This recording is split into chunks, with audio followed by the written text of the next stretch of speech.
July 1934, and the Motion Picture Production Code is now enforced in Hollywood. It seems the film industry had been getting quite naughty in their films since the dawn of the talkies.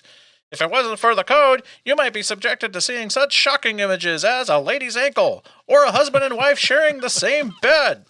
Violence was also getting out of control in the movie pictures. You would see such graphic images as a man slapping another man in the face. Oh, the horror! But thanks to the Motion Picture Production Code, our entertainment can be all-American wholesome quality that with all the blatant racism that we expect to see in the picture show. PreCode horror movies on this episode of Attack of the Killer Podcast. Attention planet Earth and beyond. Stay tuned for Attack of the Killer Podcast. Attack of the Killer Podcast.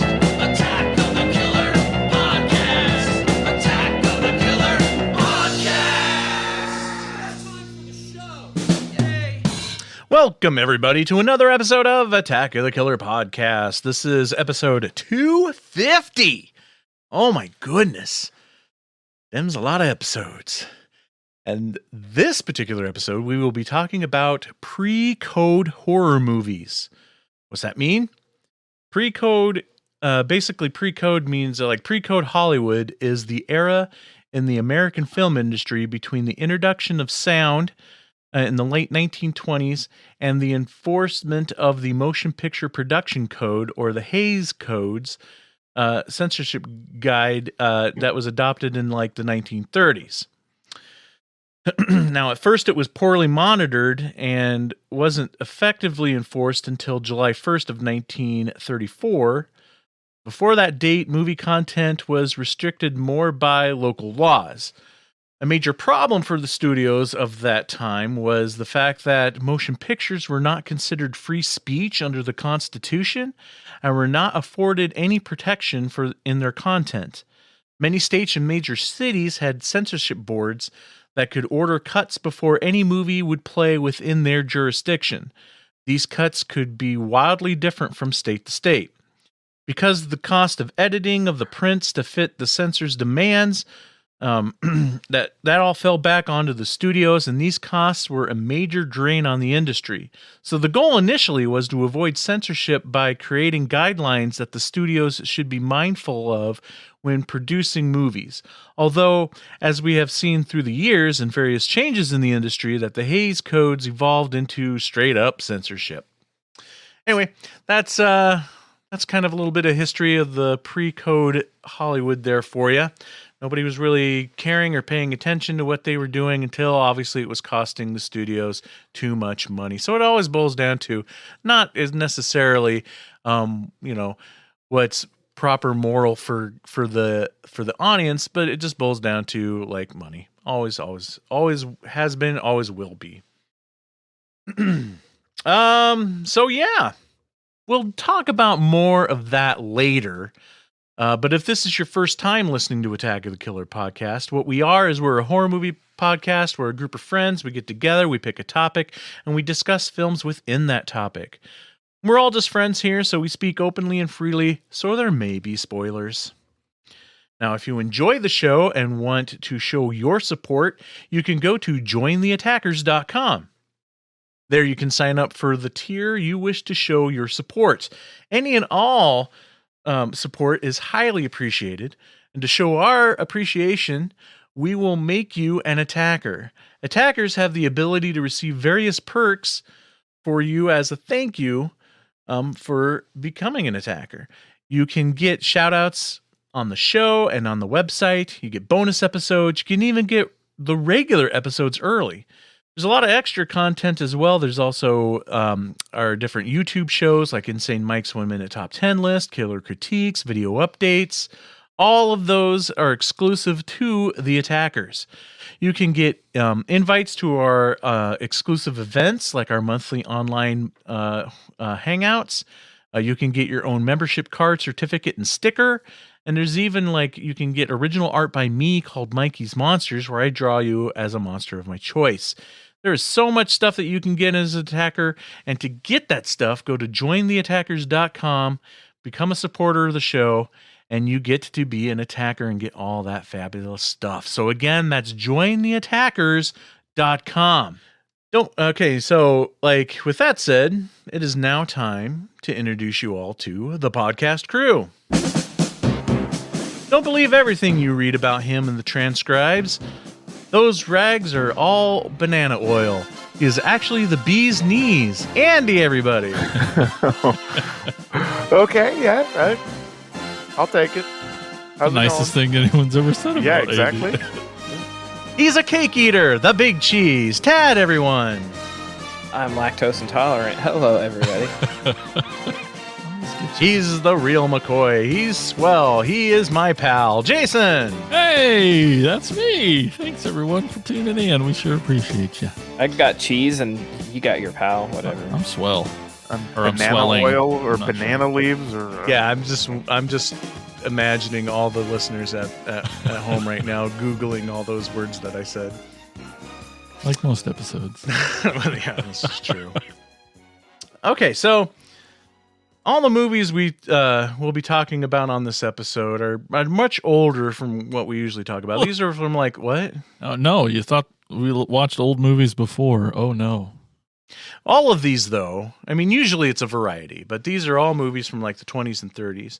Like when you guys were in high school. I was working on one for Mike, and you beat me to it. But you can find horror movies from that era or all eras if you sign up for Shudder. Shudder is the best streaming service for horror fans. That's my opinion, and if you don't believe me, check it out for yourself. You can get a month for Shudder for free on us by using our promo code AOTKP. Enter AOTKP and get a month of Shudder for free thanks to us here from Attack of the Killer Podcast because we love Welcome. you. Welcome. Just imagine someone being like, I don't believe Mike. I'm going to show him. I'm going to get Shudder. Oh, dang, it is good. Crap. Again, pay for it just to spite him. nobody has come out and told me That's I was true. wrong yet. Not yet. But you really, to prove to me that I'm wrong, you really do need to get at least a year. Good.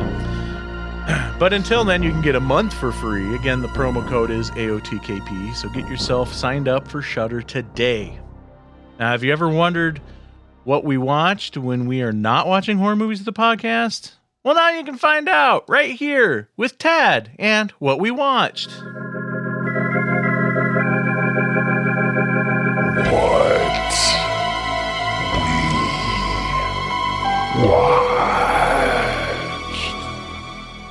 I'm excited to hear what everyone's been watching since we last talked. Jason, what have you watched? Oh my gosh. Finally, I got to see Last Night in Soho. Oh, yeah. Damn it. Yeah, that was good. Where'd you watch it at? On the place where it is. Where It's online. It's on demand now. So. Yeah, that's what I meant. Oh, okay. On the TV. Yeah, no, it was awesome. I really enjoyed it. It was everything I hoped for. It's full of Edgar Wright-ness that you love. Oh man. Great. See, I don't know about like I don't know. Is there anything that's like this is his first thing that does not really have almost any comedy? Oh, I see. So I see what you're saying, and I guess my first, what I'd say my first dot point of Edgar Wright-ness would be the editing, The flashy style and so editing like and it's hard to camera not. work, yeah. I mean, it's in there. It's more subtle than probably it ever has been before, but it's definitely still in there. And The best fucking soundtrack he's had so Oh. far, and every one of his films has a great soundtrack. yeah, it does. yeah, that's. But this to me, I've been blasting it since I saw it. Oh damn.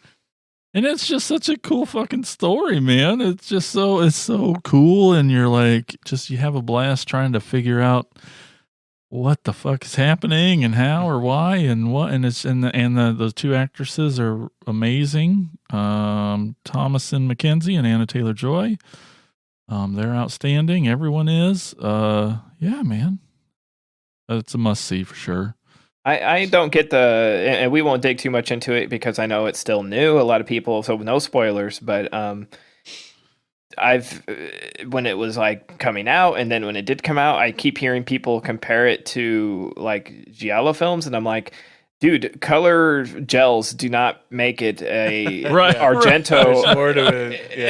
It's not at all to me. Like there's nothing other than some color gels. I'm like, I don't. Are you Right. guys watching the same French- Italian movies French I am? isn't Italian. Right. It's not at all. Like I know. It drives me nuts that people are like, it had a pink filter, so it must be an Argento homage. Shut up. And it very well could be, but it doesn't have that vibe in any way. No. Yeah. Oh man, that's so funny. I finally saw Ghostbusters Afterlife, and I bet you Sweet. gush over it, right? dude, I loved it so much. I know. I figured you would. It was so fucking great. Good time. I loved it. And took the whole fam, and Did you cry at the end? oh yeah, Oh. yeah, of course. If I cried at the end, I know you cried at the end. Oh yeah, definitely. It was outstanding. All the kids were great. I loved them all. The story is awesome. It feels a little bit like the Stranger Things kid got shoehorned in. It's like, we don't need Finn Wolf, whatever, in everything. Yeah, and I Yeah. think He's fine. Here's- It's not his fault. I think I said this on the last You episode did, when I and- talked about it, that he was my Like you've said, least you had favorite enough part. of him, and I'm like, what does that mean? I wanted to argue with you about it because I'm like, it's a guy acting. You're the one bringing other things to it, you know. So like, why can't he just be another actor that's in another movie? Yeah, that's just. I guess is like, I just thought he was the weakest link of the whole thing. Not that he was bad, but I thought it was neat. I thought it was probably awesome to help the movie that there were tiers of kids. You know, there were the younger ones, and Yeah. Podcast and her, and then you know it had an entry point for the middle-aged kids too, with him and the other girl, and then the parents. So there were there were so many different age levels of kids, and I don't know, I loved it. So many great homages, cool story, a lot of. In what happened? What? Where am I? Did you stay through all the credit scenes Oh after yeah, credits? of course. Okay. Always 100% of the time I stay to the end. Okay. Oh yeah, how great was that to see them too? I mean, after that, What was after that? the Ernie Hudson, Annie Potts. Oh yeah. Oh, I thought Okay. that in my brain that was last. I was a little bit confused about that because Aykroyd said that what is a Starbucks in the middle of the movie, and when they come back, it looked like there hadn't been anything in there in years. right? I think he was lying to the kid to sort of Okay. I like was leave just like, leave us alone. It's Oh, yeah. you know, Okay. Ghostbusters are dead. Leave us alone type thing. But I noticed that too. Who knows? Maybe Ernie's been keeping it a secret that he owned this building, and told Ray that it's a Starbucks now. Don't worry about it. I don't know. Super exciting though. I that mean, it's gonna that's nitpicking. So I mean, it's not a big deal. So let there be more though, right? Yeah, I know. I mean, Well- that whole scene felt like it was a Marvel end credit sequence where it was a Setting up the setup universe, for- yeah. yeah. And Yeah. it's I'm so happy it's Ernie because he's embraced Ghostbusters since the day it stopped, and as you know, he's never been Bill Murray about it, and Yep. he's always been super awesome, so he deserves it. And it was I- kind of clear to me like he was the best actor in the movie anyway. He's aged the best. Jesus Christ, he Oh, looks that exactly too. the same. Yeah. He Yeah. does. And they're doing press, the three guys, Aykroyd and Yeah. Murray and him, and it makes me sad. Like they were on Fallon and they were on Colbert, and he said like two words. Like, I mean, I know it's hard with Murray and Aykroyd being up there. That they both are sort of never stop talking, but it's like you're doing the same thing you did in the first movie. He barely gets anything to say, and it's like I want to hear from him. Yeah. And then the last thing I'm super excited I watched is Tina and I powered through the series Midnight Mass. I've heard great things. It's directed Yeah. by Mike Flanagan, who you know from Haunting of Hill House, Doctor Sleep, Hush, Oh. Gerald's Game, Oculus. That guy's insane. Like he's He's- already got his next one already ready to go at Netflix. Yeah. Does he fucking stop? I love it. I mean, good for him. He's never had anything bad. Like everything he's awesome at, but Yeah. he's like the Taika of Yeah. like dreadful horror. Yeah, he's great, and the show was fucking awesome, and it's like super religious based. It's just drenched in religion, and that was really cool and fun to watch with Tina, and And it just, the long form story, which I've heard him say is his favorite, and it would be anyone's favorite, I imagine. Just getting to tell, a story, a long, long, long story, getting used to them characters and falling in love and developing stories. And man, it's a good one. Definitely recommend it. And that's what I watched. Excellent. Andy, what have you watched? Okay, I ended up watching a bunch, but I'll power through like a couple. I watched Killer Nun, which was my introduction to nunsploitation. Welcome. Pretty weird. If you want to watch a kinky nun, just get pissed off and take an old woman's dentures and stomp them to bits on the ground, this is the movie for you. Secondly, I watched a slasher movie that apparently took a couple years to make, and it didn't get any better, called Curtains. And it's and I feel guilty because I actually bought it, but I can say I have it. I say I've seen it, but the only really good thing about it is it does have Dean Warmer in it, and say from Dean? Animal. I was saying, did you say dewormer, like the stuff people are taking for COVID? Well, yeah, it might be less painful than watching this movie, but Dean Warmer from Animal House, John Okay. Vernon, Mr. Howdy Goddamn Dee-Doo from Killer Clowns. The only thing that's really creepy about it is you've got this the killer is wearing this really old lady mask, and there's like this slow motion scene where they're like skating on this pond, and she's got like this sickle, and yeah, it's you can watch it. It's kind of got a small cult following because it's kind of got like that. It's a slasher movie that it's so bad it's good kind of feel, I suppose. I don't know.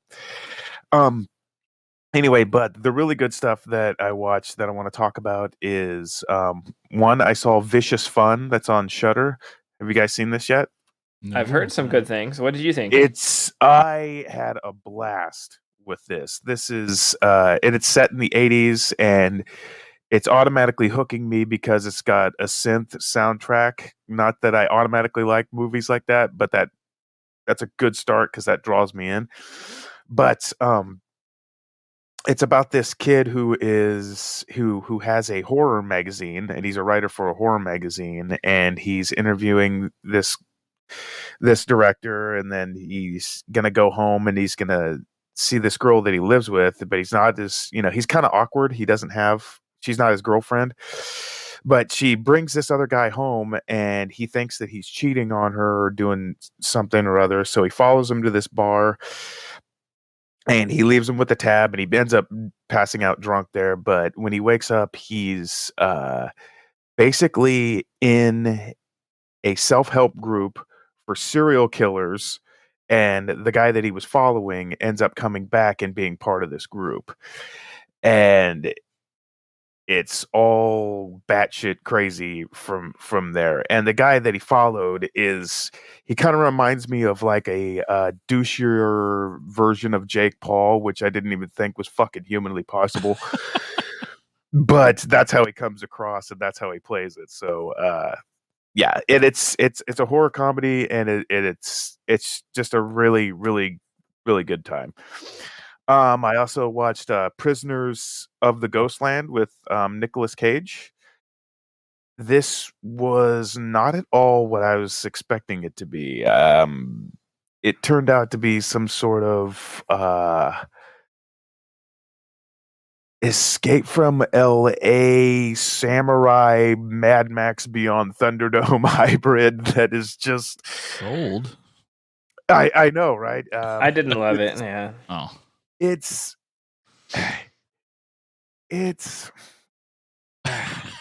felt like it had an identity It's- crisis. Like I didn't know what it wanted to be.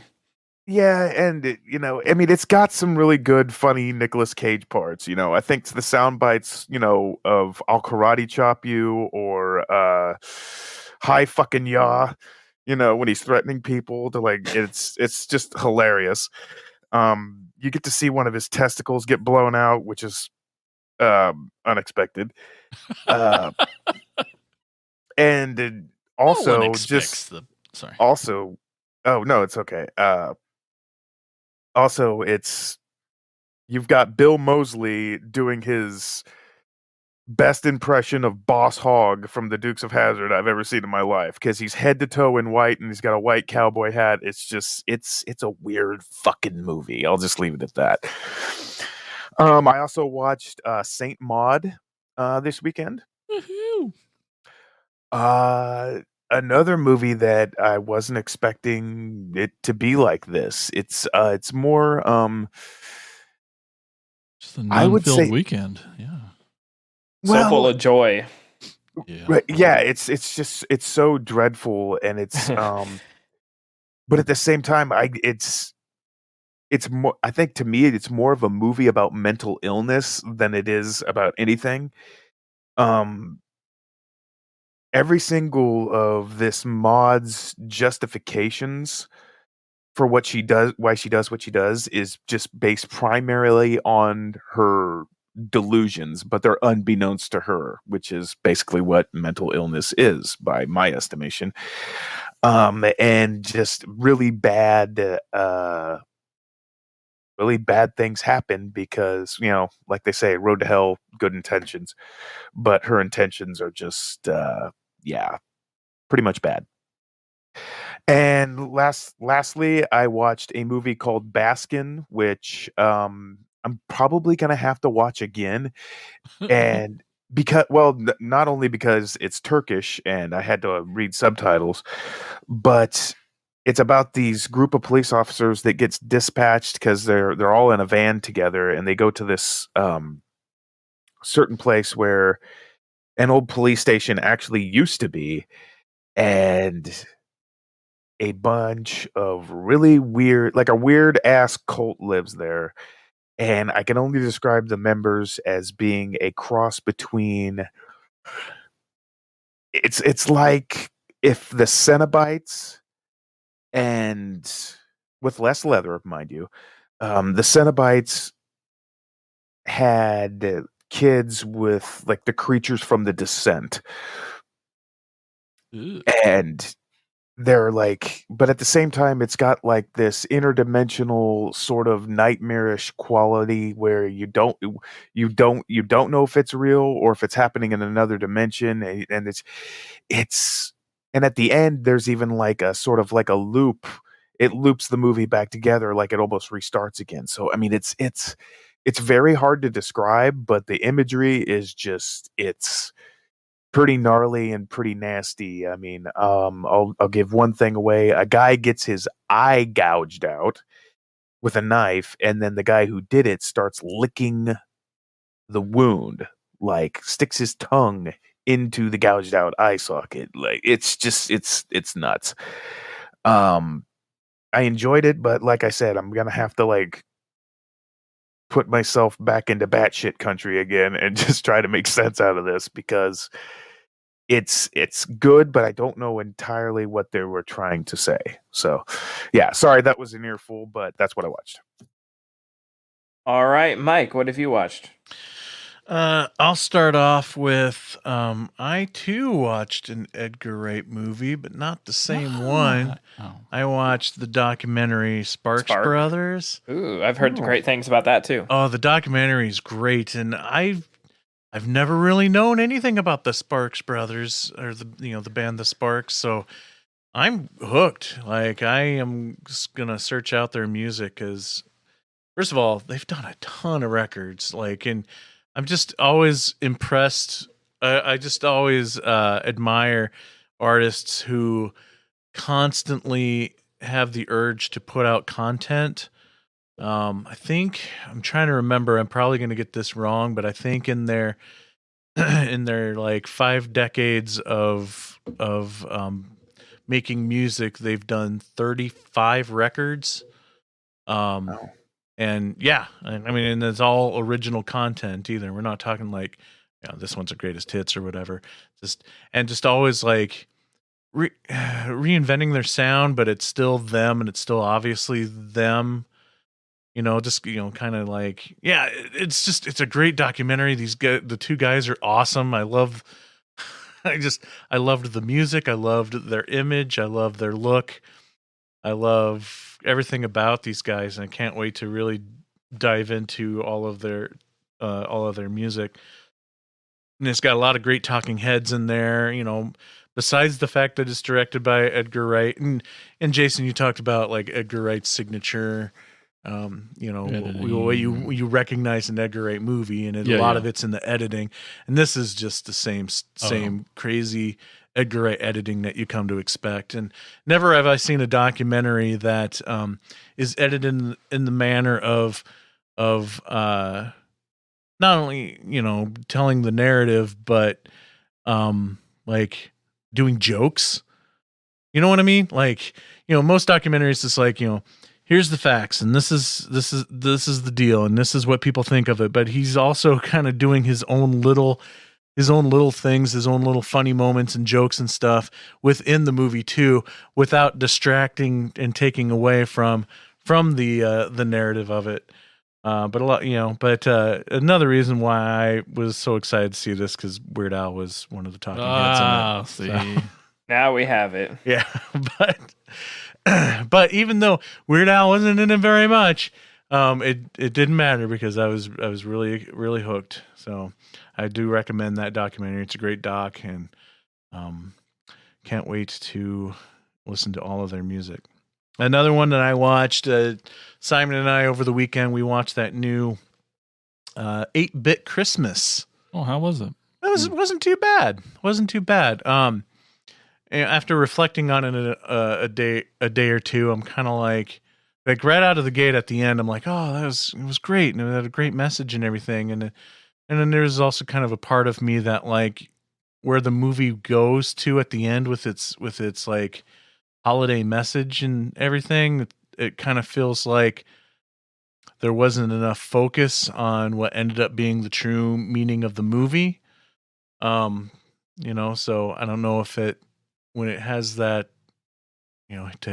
always hate saying the word, but the twist when it comes to the ending felt like maybe a little bit out of left field. But I mean, it's fun, and it's like it's really felt like more of a Christmas story, where it's in the 80s, and the whole movie is focused on little kid Neil Patrick Harris trying to get a Nintendo for Christmas. Unlike Christmas Story, where it was just more in the day in the life of the holiday seasons in the 50s or whatever.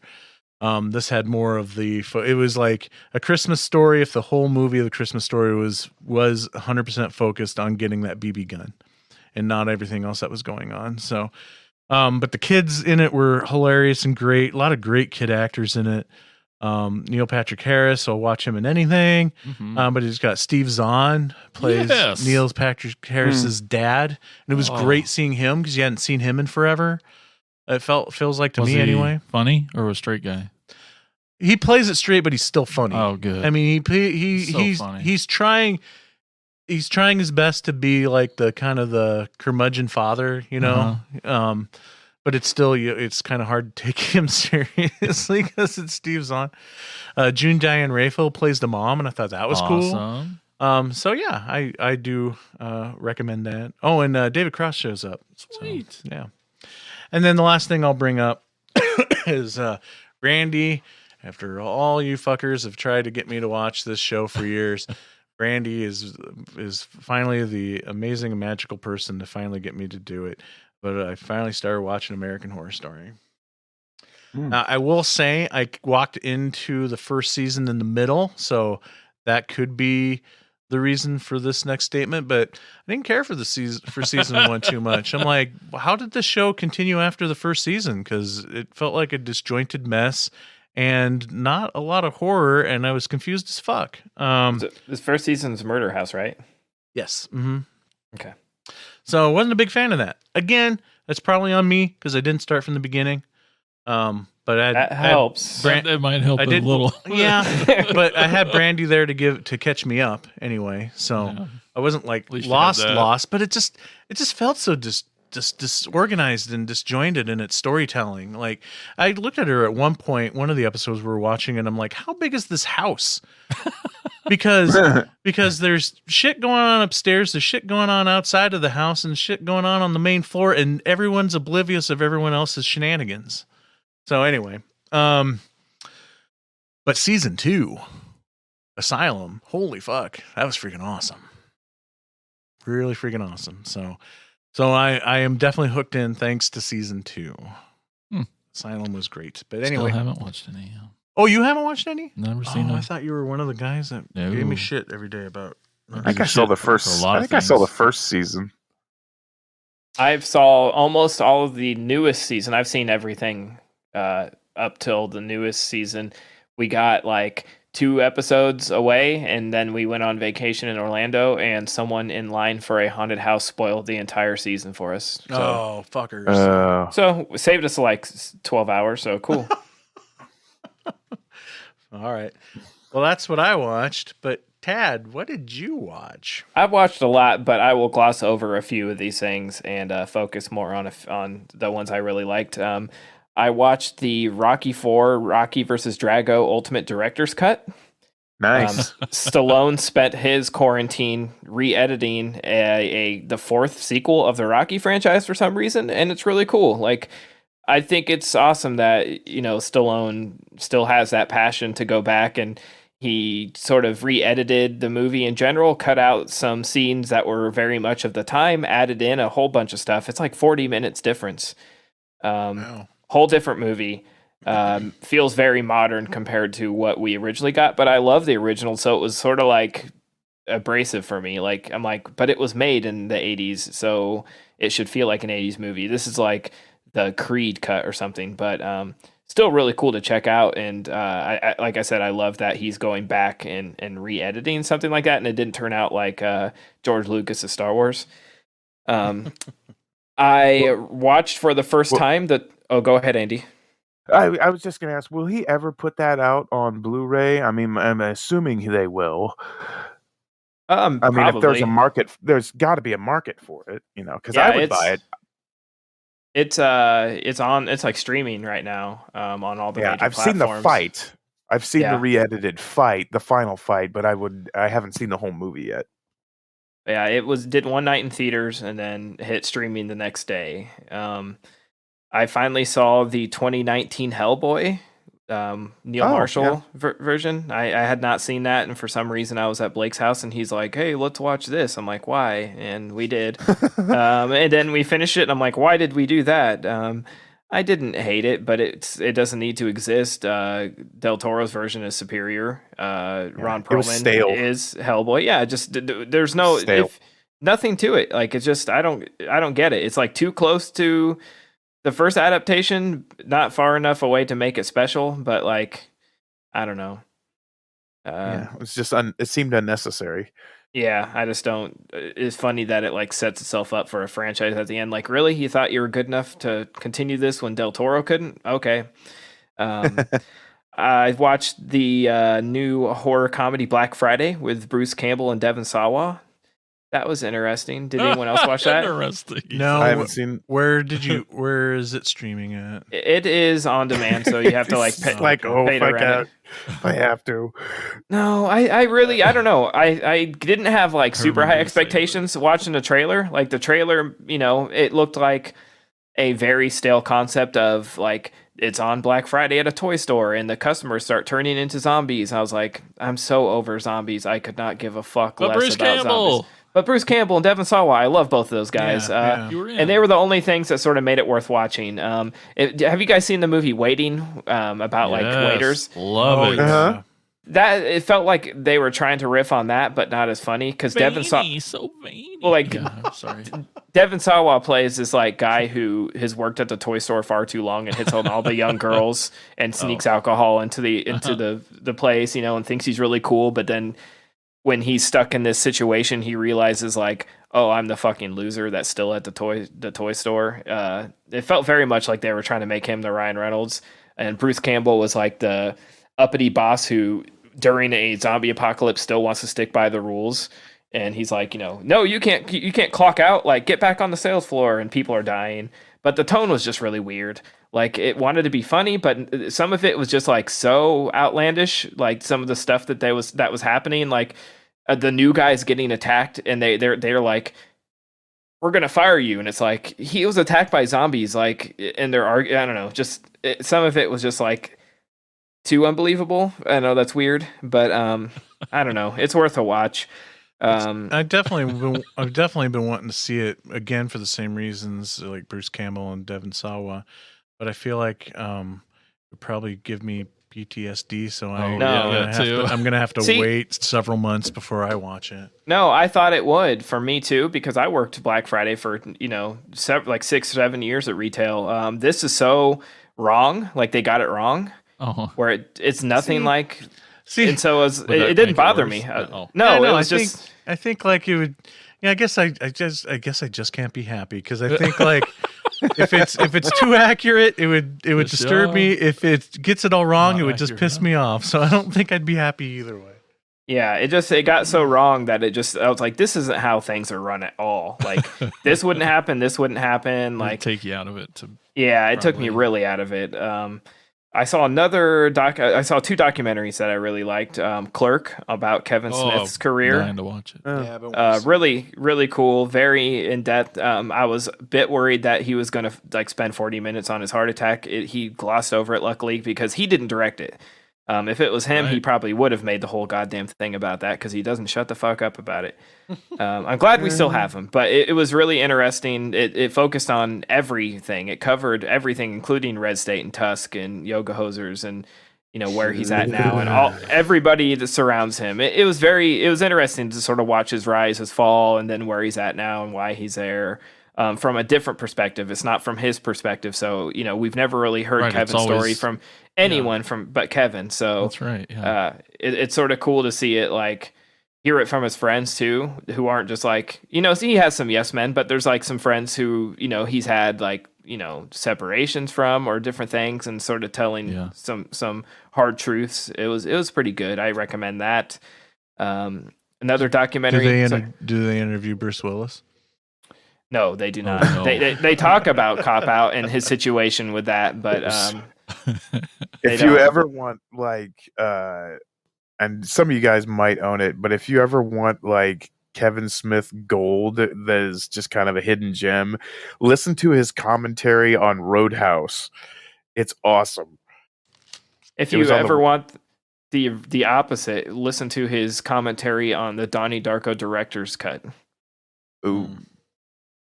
I won't get on that anyways. Sorry. He does he have a good time at least during Roadhouse? Oh yeah. They do like this Chuck Norris joke thing about Dalton, all the Chuck Norris jokes about how badass he is, and then they do that with like Dalton and like Scott. I think he does it with Scott Mosier. And Scott Mosier says, "Yeah, I went and saw this in the theater when just like right after I graduated from high school, and there was like, I don't think he said there was very many people there, but he said he actually went and saw Roadhouse in the theater, and it's been a while since I've sat down and listened to it, but yeah, when Roadhouse was released on Blu-ray, and that was one of the things they were and Kevin Smith was like actually shocked that like." The people that were making it's like, you want to do a commentary on it? He's like, okay, first of all, why me? And yeah, I do. Yeah, I sort of ask that a lot when Kevin gets stuck with commentaries. I guess he just likes to talk, so they just are like, and he's probably pretty cheap, so they're like, fuck it. No, there's some of the interesting stuff in the documentary showed how he was like the first to sort of embrace online communities and his fans like directly. Like one of the first filmmakers that you could just like reach out to and he would email you back, or, like accessible celebrities, which made his fan base like super strong, and how he's like the first to sort of sell autograph stuff and start his own web store, and interesting stuff. Another documentary I watched was Brian Wilson, Long Promised Road. I've watched countless Beach Boys and Brian Wilson documentaries, but this one was different because It was filmed like right before the pandemic when a former Rolling Stone journalist got him in the car and they just drove around California and talk. And then they interject like footage and stories and stuff between. But basically, like Brian right now, for the last maybe 20 years, has been like a closed book. He's had a lot of, well-documented health issues and mental health issues, and does not like doing media, does not like talking to people, does not open up. But he trusts this guy because they've had a relationship for many, many, many years. And he's like the only journalist that will talk to him. So he gets Brian in the car and sort of gets him to open up. And it's very sad at times, very cute at times. There's just the little things. They go out to eat at this local deli that Brian goes to almost every day and eats a Cobb salad. And he's very much a man of routine. And they get up to leave, and he sees Vanna White at a table. And he walks up to her and he says, "Hi, I'm your neighbor, Brian Wilson from the Beach Boys." And he's like an old man who has, like I said, a lot of mental health issues. And it's just so cute because he's like, no one knows who I am. So he had to introduce himself as Brian Wilson of the Beach Boys. And she's like, I'm aware. And he's like, yeah, we live next to each other. You're a great neighbor. God bless you. Great to see you. And he stepped outside and he's like, did you see that? That was Vanna White. It's like, dude, you're Brian Wilson. But you're Brian Wilson? Right. Like you created the sound of California. Yeah, it wrote some of the most beautiful melodies ever. Granted, this woman, was in a horror movie and she's flipped letters for 40 years. Right. So, I think he's a little higher on the totem pole. Yeah, but it's just so cute. He was just sort of like, I'm Brian Wilson. Then he had to explain, like, from the Beach Boys, and he's just so excited to meet Vanna White. But really interesting, cool documentary if you're a fan. I also saw Mystery Science Theater 3000 live last weekend in Cedar Rapids. Awesome. Which movie I'm trying to think of the title of the movie. Is it Close Contact? It's this rip off of like every Spielberg movie ever. Oh, it was Making Contact. Making Contact, yes. It was really, really fun. It was sad how empty the theater was. No. Yeah, like it was in Davenport, or was it in Davenport? Yeah, I think so. No, Cedar Rapids. And they had this huge parking lot right next to the theater, and it was like, $5 parking, and we were one of 4 cars in the entire lot. Oh my God. So we parked right next to the front door, and we got in, and luckily for us, out of all the seats and rows and stuff, this group of idiots sat in the row directly behind us, and all refused to wear a mask when they were checking everybody as they come in. So they clearly wore them when they came in. They would not let you in without one, but as soon as they got in past the ushers, so they're sitting directly behind us, and this guy decided to riff on the riffing, which was really fun, out loud. It's like, dude, I did not pay $50 to listen to your fucking bad jokes. Shut the fuck up. Did Nikki tear him apart? No, she was, I don't know. All I could focus on was him, but, it didn't bother her as much. But yeah, that's what I watched. And that on a downer. Oh, dang it. So we ask the hard questions here at Attack of the Killer podcast. The questions that separate the men from the boys. Questions so difficult that we need you to decide who is right. This is Pole Position with Jason. From now on, like your parents were, you are the secret force of Pole Position. All right, before we get started on this episode, let's take a quick look back and see some poll results. See who picked who. We're looking at episode 248, and the question was, what was the best animal attack genre? Oh man, everybody remember their answers? I'll tell you. Insane Mike said rats. Woo. Jason said fish or sharks. Tad said monkeys, apes, gorillas. And Andy said alligators, crocodiles. And let me tell you, this is quite an interesting result of the poll. Let's start at the bottom with 0 votes, 0%. Insane Mike. Are you shitting me? Rats, man. Maybe that's the people trying to tell you to quit with the rat movies. I've been There's trying so to tell many. you for years. Oh, there's just one in particular That's true. that Rats off upsets to you. Yes. Oh, rats. You rat bastard. Yeah. All right, in third place. Oh man, with only 10% of the votes. I think people Okay. don't vote for mine just for my reaction on the show, just so I could get pissed off. And they're at home listening. So don't right get pissed now. off. Yeah. Don't give it to him. Oh no. Yeah. If he only he could hold it in. All right, third place with 10% of the votes. It's the Monkeys, Apes, Gorillas with Tad. See, I don't have multiple accounts that vote on this myself. When I win, I win, and then when I lose, I lose. Second place. Oh, it was a close one between second and first, 50% and 40%. And we'll go with the winner. Fish, Sharks, Jason, 50%. It's not fair. But Andy got 40% of the votes. That's like How's that not fair? He won. It's Jaws. Of course, the obvious answer is always Jaws. So It's hard to beat the king, you know.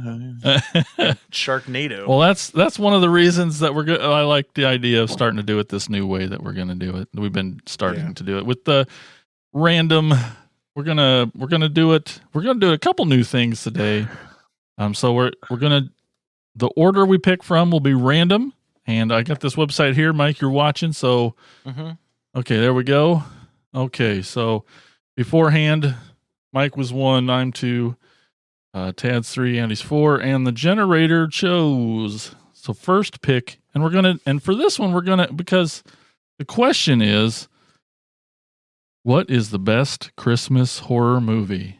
And oh my gosh, there's so many good answers, right? It's like, how can we really narrow it down to just 4 picks? So we're going to do 2 rounds and kind of do it in a snake drafts kind of way. So We talked about this, and you mentioned double feature. Does it count as like your pairing would make a good double feature also?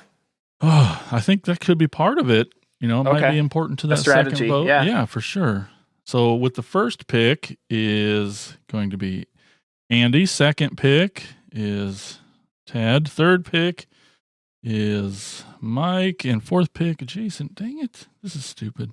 Okay, so But you get You 2 right in came a up row. I so do you get 2 in a row. All right, so with the first pick, the best Christmas horror movie, Andy, what's your first pick? Okay. My first pick, and I'm rationalizing this, but I have my main reason first, but mainly because my wife will probably wondering who the fuck she married if I don't say this, but Christmas is a time of when family can get together. So I mean, you kind of got to have a little bit if you're talking like a Christmas movie at the same time. So I have to say, Gremlins. Oh, the I 101. knew that was coming. Yeah. Yeah. That was my number 1. Dang it. All right. That leaves Tad. Well, my top 2 are still here, so I'm happy about that. Ooh. This is not just my favorite Christmas, and people know that Christmas horror is my favorite subgenre of horror. Mhm. Might just be my favorite overall genre, but I think my top one, I just think it's expertly made. I love it more every time I watch it, and it's Black Christmas 1974. Oh, damn it. That was That was on mine. Yep. It's so goddamn good. Yep. You're not wrong. Not wrong. Bob Clark, baby. Bob freaking Clark. Just to interject real quick, I was thinking about it when I was coming up with my list because it was number 1 on my list. That a lot of Christmas horror movies try to contrast like the feel-good stuff of Christmas with the horror, but I feel like a lot of your Christmas tropes and stuff in Black Christmas also have a lot of dread and gloom to them. You know what I mean? Like when the yeah. carolers come to the house or stuff like it. Just I don't know. There's just that movie's awesome. All right, Mike. You got the third pick. Oh fuck, I don't know now. Black I Christmas know. is taken. I'm gonna go with Smart Tad. You knew he was going to take it. Wouldn't make it back to you. Yeah, I'm gonna go with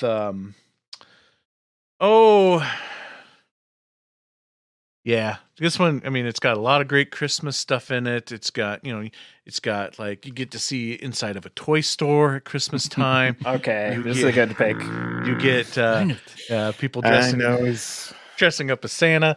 You get Linnea Quigley on antlers. What's more Christmas than that? And I'm talking about Silent Night, Deadly Night. Damn it. I know, it's so good. Took mine. And I'm watching it in the theater this Friday. Oh, son of a gun! We're at the at your theater. Yeah, I'm hosting it. Nice. Oh shit. Okay. Well, that sucks. Okay, so I But got there's so many good ones I know. left.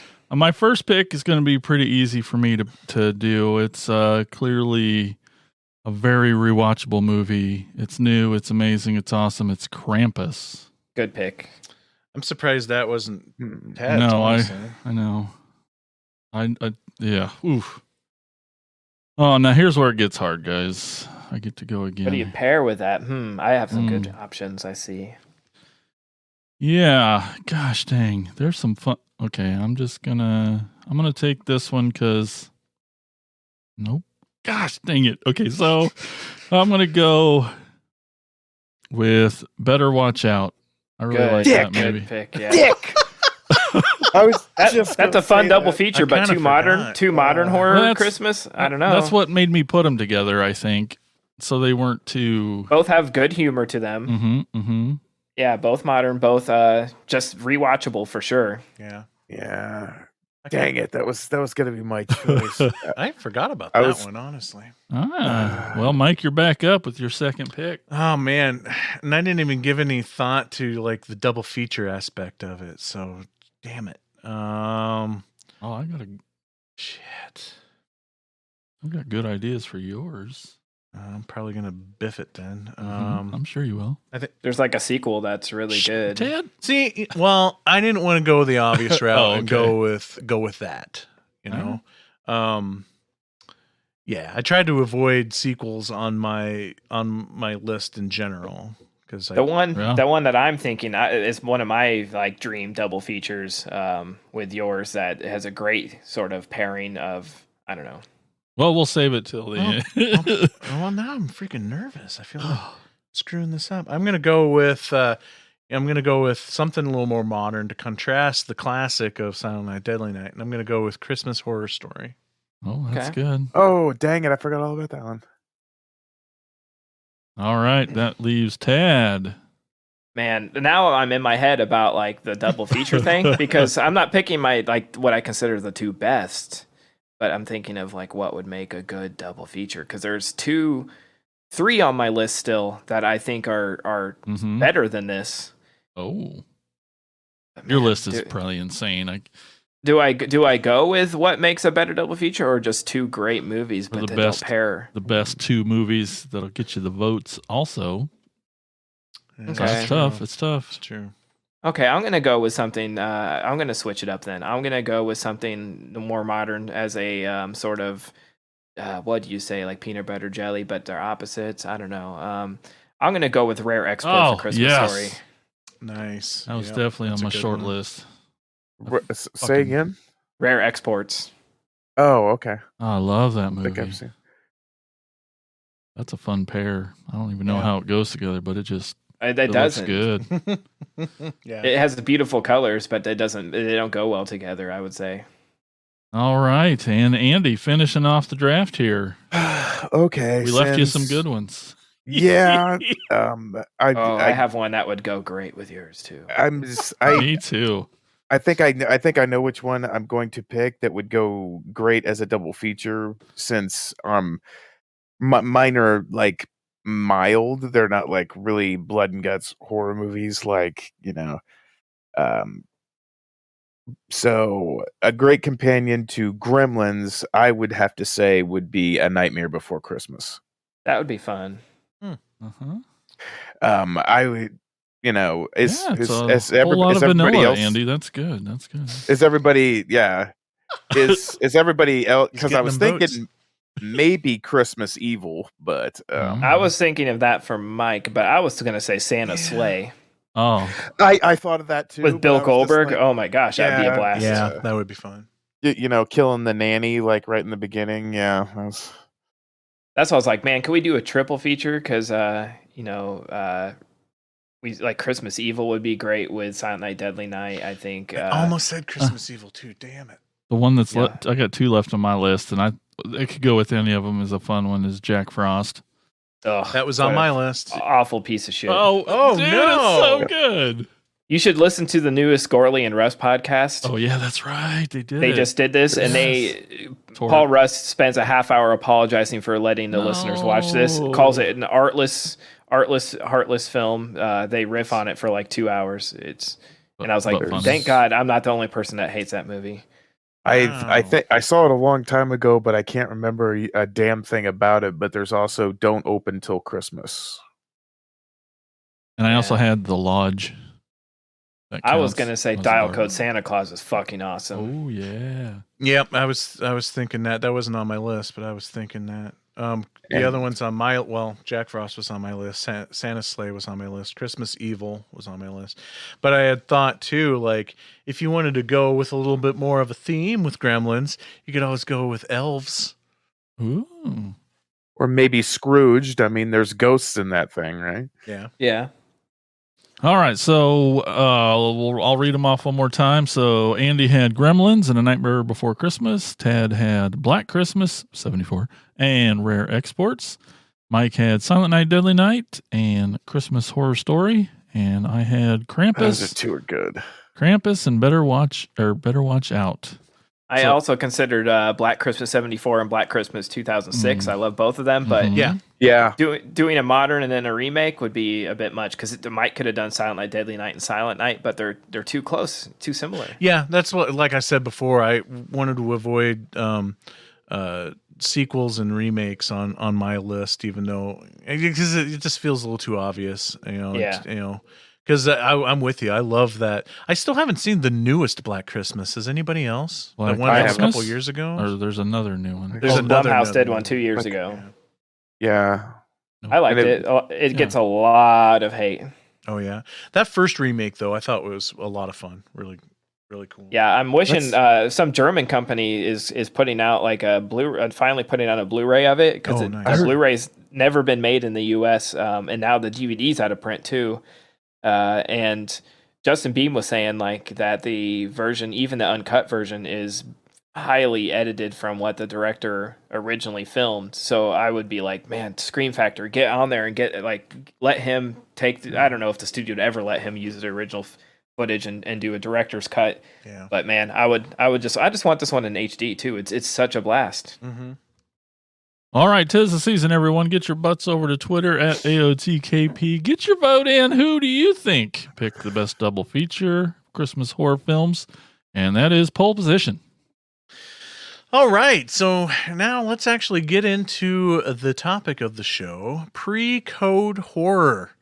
Like I had mentioned at the top, basically what pre-code horror means is like this was before, these are movies that were made before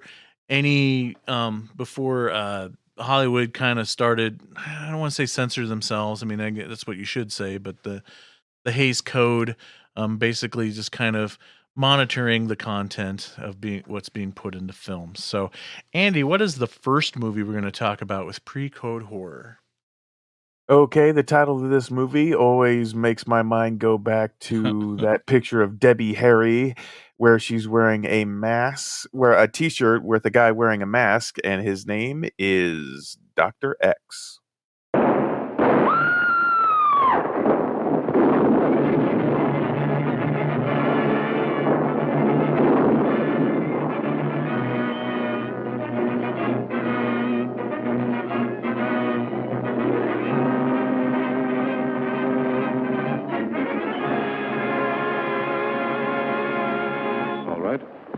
I'll agree to lay off for 48 hours. But I give you my word, if you don't succeed, I'll come in here, seal every door, place everybody under technical arrest, take fingerprints, conduct a rigid inspection. I don't care if the whole world knows it. There have been 6 murders committed all in the same circumstances. The evidence points here.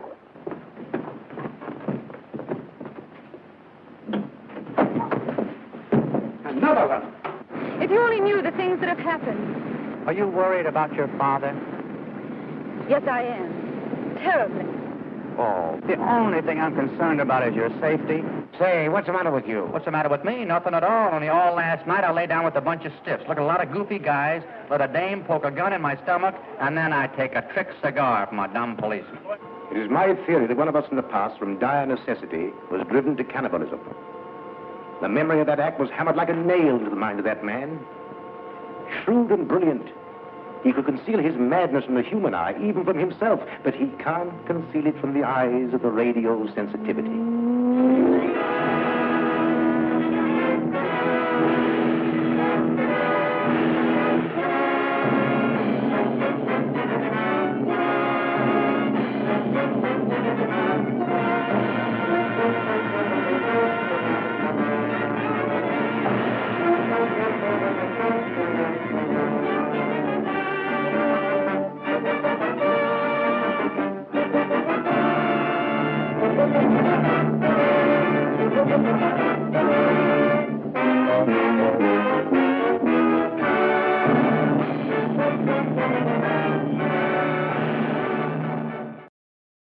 Okay, New York City reporter Lee Taylor is doing a piece on a series of grisly cannibalistic murders that have been committed under a full moon. Police soon begin to suspect that the murderer works at the lab of Dr. Jerry Xavier. Well, I'm saying that right. A mysterious Long Island researcher who is doing an investigation of his own. Antsy for an inside story, Taylor breaks into the lab where he meets and falls in love with Xavier's daughter, Joan. Okay. First of all, this reporter, he's hamming it up for the role, but he's kind of a dipshit with the joy buzzer in his hand, and I don't know, maybe it was popular for the time, but to me it's just kind of. Oh, I had one when I was a kid and I loved it. Back in 1932? Yeah, okay. Yeah. No. You walked into that one, dude. Anyway, supposedly there's this monster that's cannibalizing these people, and it's all suspected that's happening in this lab where all these doctors work. And let's see, one of them goes by the name of Dr. Wells, who has one hand, and there's a Dr. Haynes, there's a Dr. Duke, and a Dr. Rowitz, one that studies the moon, and all of them have studies or have experience with either cannibalism or the moon, so they're all kind of suspects, and whenever they're being questioned, the police are like hanging on their every word, well, he said moon, he's got to be guilty, I mean, that kind of thing. They're very suspectful. So Dr. Xavier, invites them all back to his home where, him and his daughter live. And of course, this reporter goes there as well. And they conduct an experiment where they supposedly are going to find the guilty party of who possibly did these murders. And they don't suspect Wells because he doesn't have a hand. But the experiment that they do, which I'm still having a hard time making any sense out of, it goes awry and one of them gets killed. Okay, spoiler here. Dr. Wells ends up being the killer because he is basically smears, pudding on himself or whatever that shit was, and it's basically synthetic flesh that he developed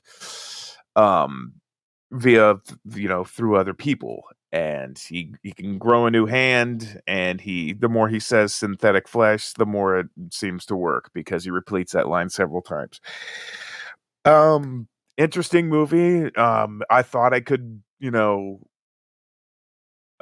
predict who the killer was, like normally through all these things, but I mean, how could you predict that this guy's gonna smear like synthetic flesh on it? I mean, there's no way of doing that.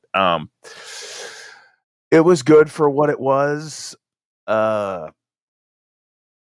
Yeah, just not really a fan of like all the, I guess I'll use a 1932 word, the zany behavior of the investigator. What did you guys think? I thought this was pretty damn cool. I fucking loved it. It was good. I thought it was funny as hell. I loved the dude. He was great. I liked Bay Ray. How do you not? Mm-hmm. Mm.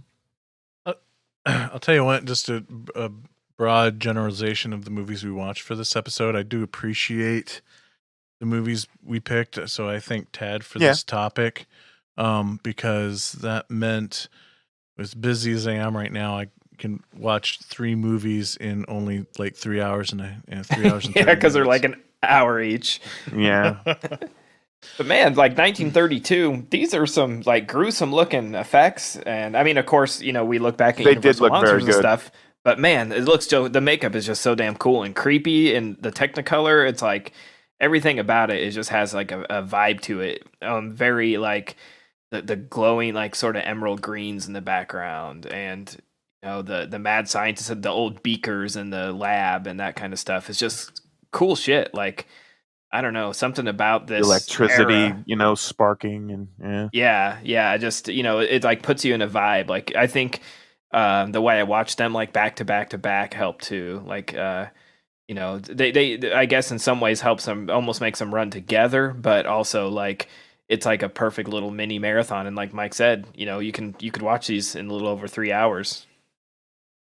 I was not expecting as much comedy in this as there was, which is not a complaint. You know, I always like comedy with my horror. Just I was expecting something much darker, and again, it's the comedy is in the character, like the main character, the news reporter. So it's not poking fun at the horror side. So when we get to the darker stuff, it is darker, and he's just kind of like a bumbling fool per se. The news reporter guy. But yeah, and I thought the makeup at the end was really cool. And you got to come to expect it with movies from this era, that, you know, if you go into movies from this era expecting the evil monster Dr. X right away, you're going to be severely disappointed, because the monster per se doesn't really show up until like the last 5 minutes of an hour and 15-minute movie. You don't even really get to see any of the kills that lead up to this investigation. The first real appearance of the monstrous Dr. X is still within like the first 40 minutes of an hour and 15-minute movie, and it's his hand reaching for the news reporter as the news reporter walks away and just barely misses him, you know. after he lit that stogie, right? Yeah. Mm-hmm. I enjoyed the hand buzzer. I liked how it kept coming into play. You know, I just don't expect little gags like that to come back into play into the story in a movie from like the 30s or whatever. So I thought that was interesting, that it was more than just, this is just a thing with this character. This is a character trait, this hand buzzer. It actually was involved in the story a little bit. Fay Wray, yeah, always love seeing her. She's amazing, and it's cool because we get to see her twice on this episode. It's great. So definitely had a lot of fun, you know, and you know, everybody knows by now that I'm not a big fan of slow burns, but movies of this era, because one, you're really in and out with the runtime on these movies, but there is something engaging about these scenes and this, you know, can you really, you know, there's going to be that argument is like, can you really call it a horror movie, that it feels more of like a crime drama comedy, like a noir or something? Yeah, so it definitely has more of that feel because it's way more focused on the investigation side than the horror side. But I still think it falls into place, and there's some really cool with like those exterior sets that they shot in this movie looked really cool and were really atmospheric, the stuff in the rain and whatnot. So yeah, definitely was really happy to finally get to see this one. I did not realize too. Did you guys know there's actually a sequel to this? They tried franchising this like they did with like Wolfman and Frankenstein and stuff. So I really want to now see the return of Dr. X as well. Yeah, I'll be honest. When y'all put this episode on the docket, I had no idea what pre-code horror was, and so like as I was watching all these, I'm like, I wonder what the parts are that like would be bad, or that would have got through or didn't get through or wouldn't. So I'm like, it was fun to kind of watch it that way. And it was also, I think, well, I was going to say on that note, I don't think it's technically like I think a lot of people, and this is a new sort of term to me too, but people, when we describe it, would think like, oh, these slipped in before, they started forcing cuts and stuff, but they technically did, but that doesn't mean that they wouldn't have followed, maybe this would still fit the code. It just happened to come in a time where there wasn't a code. So, it doesn't necessarily mean, keep that in mind, that it means that like, oh, this was a time before like ratings. It just happened. Technically, it's in that time period. It doesn't mean that they slipped anything through that would not have fit the code. I would think if there was anything with this film that would have been upsetting or would cause any form of censorship, would be the constant referencing to cannibalism. And again, Probably, it's just referencing, but keeping in mind, like, 1932, just certain words should not be said on the movie screen, So it's not like we're getting to see Dr. X eating anybody or anything like that, but just the mere mention of cannibalism, I could imagine would probably be upsetting to some. Now they'd be like, we can't have him smoking. Right? I know, it's kind of weird, right? Some kids might see him smoking a stogie and want to do that themselves, but cannibalism, yes. How triggers have changed over the past several decades. I thought the ending of this was pretty brutal. Strangling women while they're helpless. That's okay too. I mean, just don't show them naked. Besides that sweet fight scene, like him setting them on fire and tossing them out the window, I was like, that's kind of brutal. Yeah. That whole there's some stuff. And it looked good too. It did look good. It did look good. It did. Yeah. It didn't look just Agreed. like some mannequin set on fire and thrown out the window. It looked like they put some care into that effect. And then, like you kind of said earlier, I don't watch a lot of movies from the 30s, so I just had a blast. Me neither. Blast watching these old films and just trying to put yourself back in the 30s on like how this must have been fun to make, how it would have been fun to see as an audience member, just that era, and then with Universal at the time too. Just it had to be awesome, and just.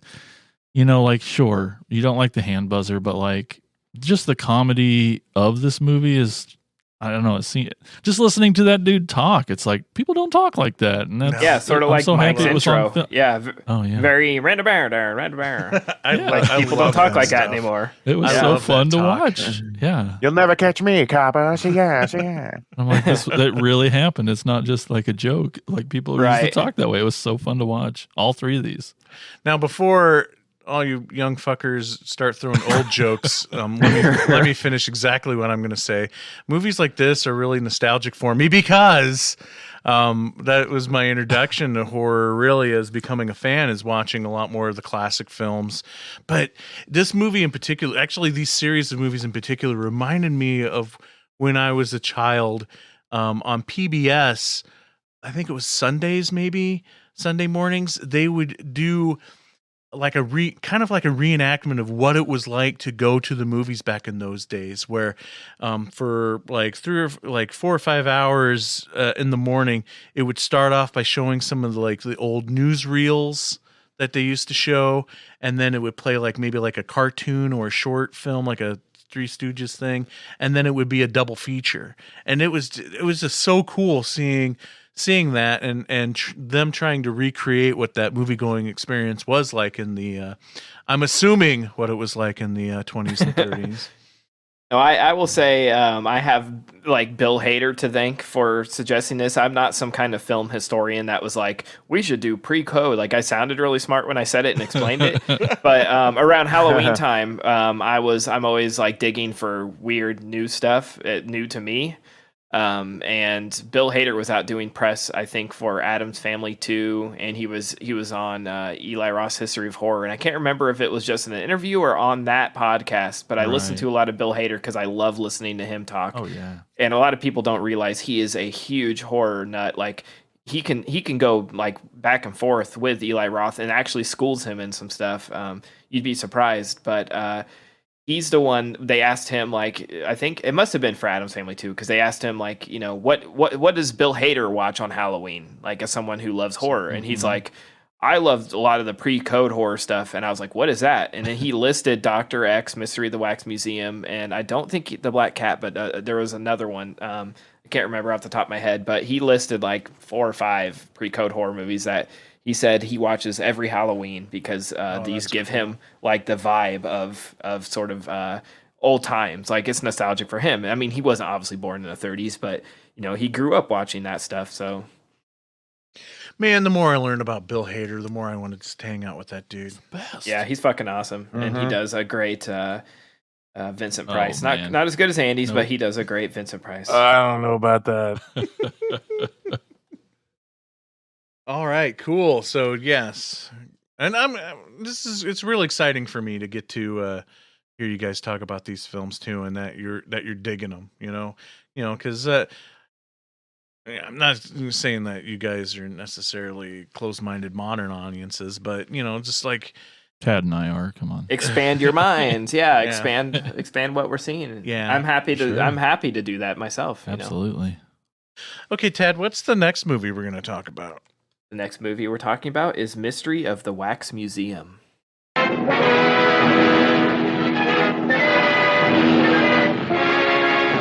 Exquisite. Almost as beautiful as the original. Someday I hope to have to restore Marie Antoinette. What's the matter, sir? Nothing at all, my boy. I should like to meet your friend. Why, certainly, sir. You will always be beautiful. Think, my child. In 1,000 years, you will be as lovely as you are now. Come. No. Come. Let me go. Let me go. Let me go. Don't be afraid, my dear. In a few minutes, the container will have filled with wax. And when it overflows, your beauty will be preserved forever.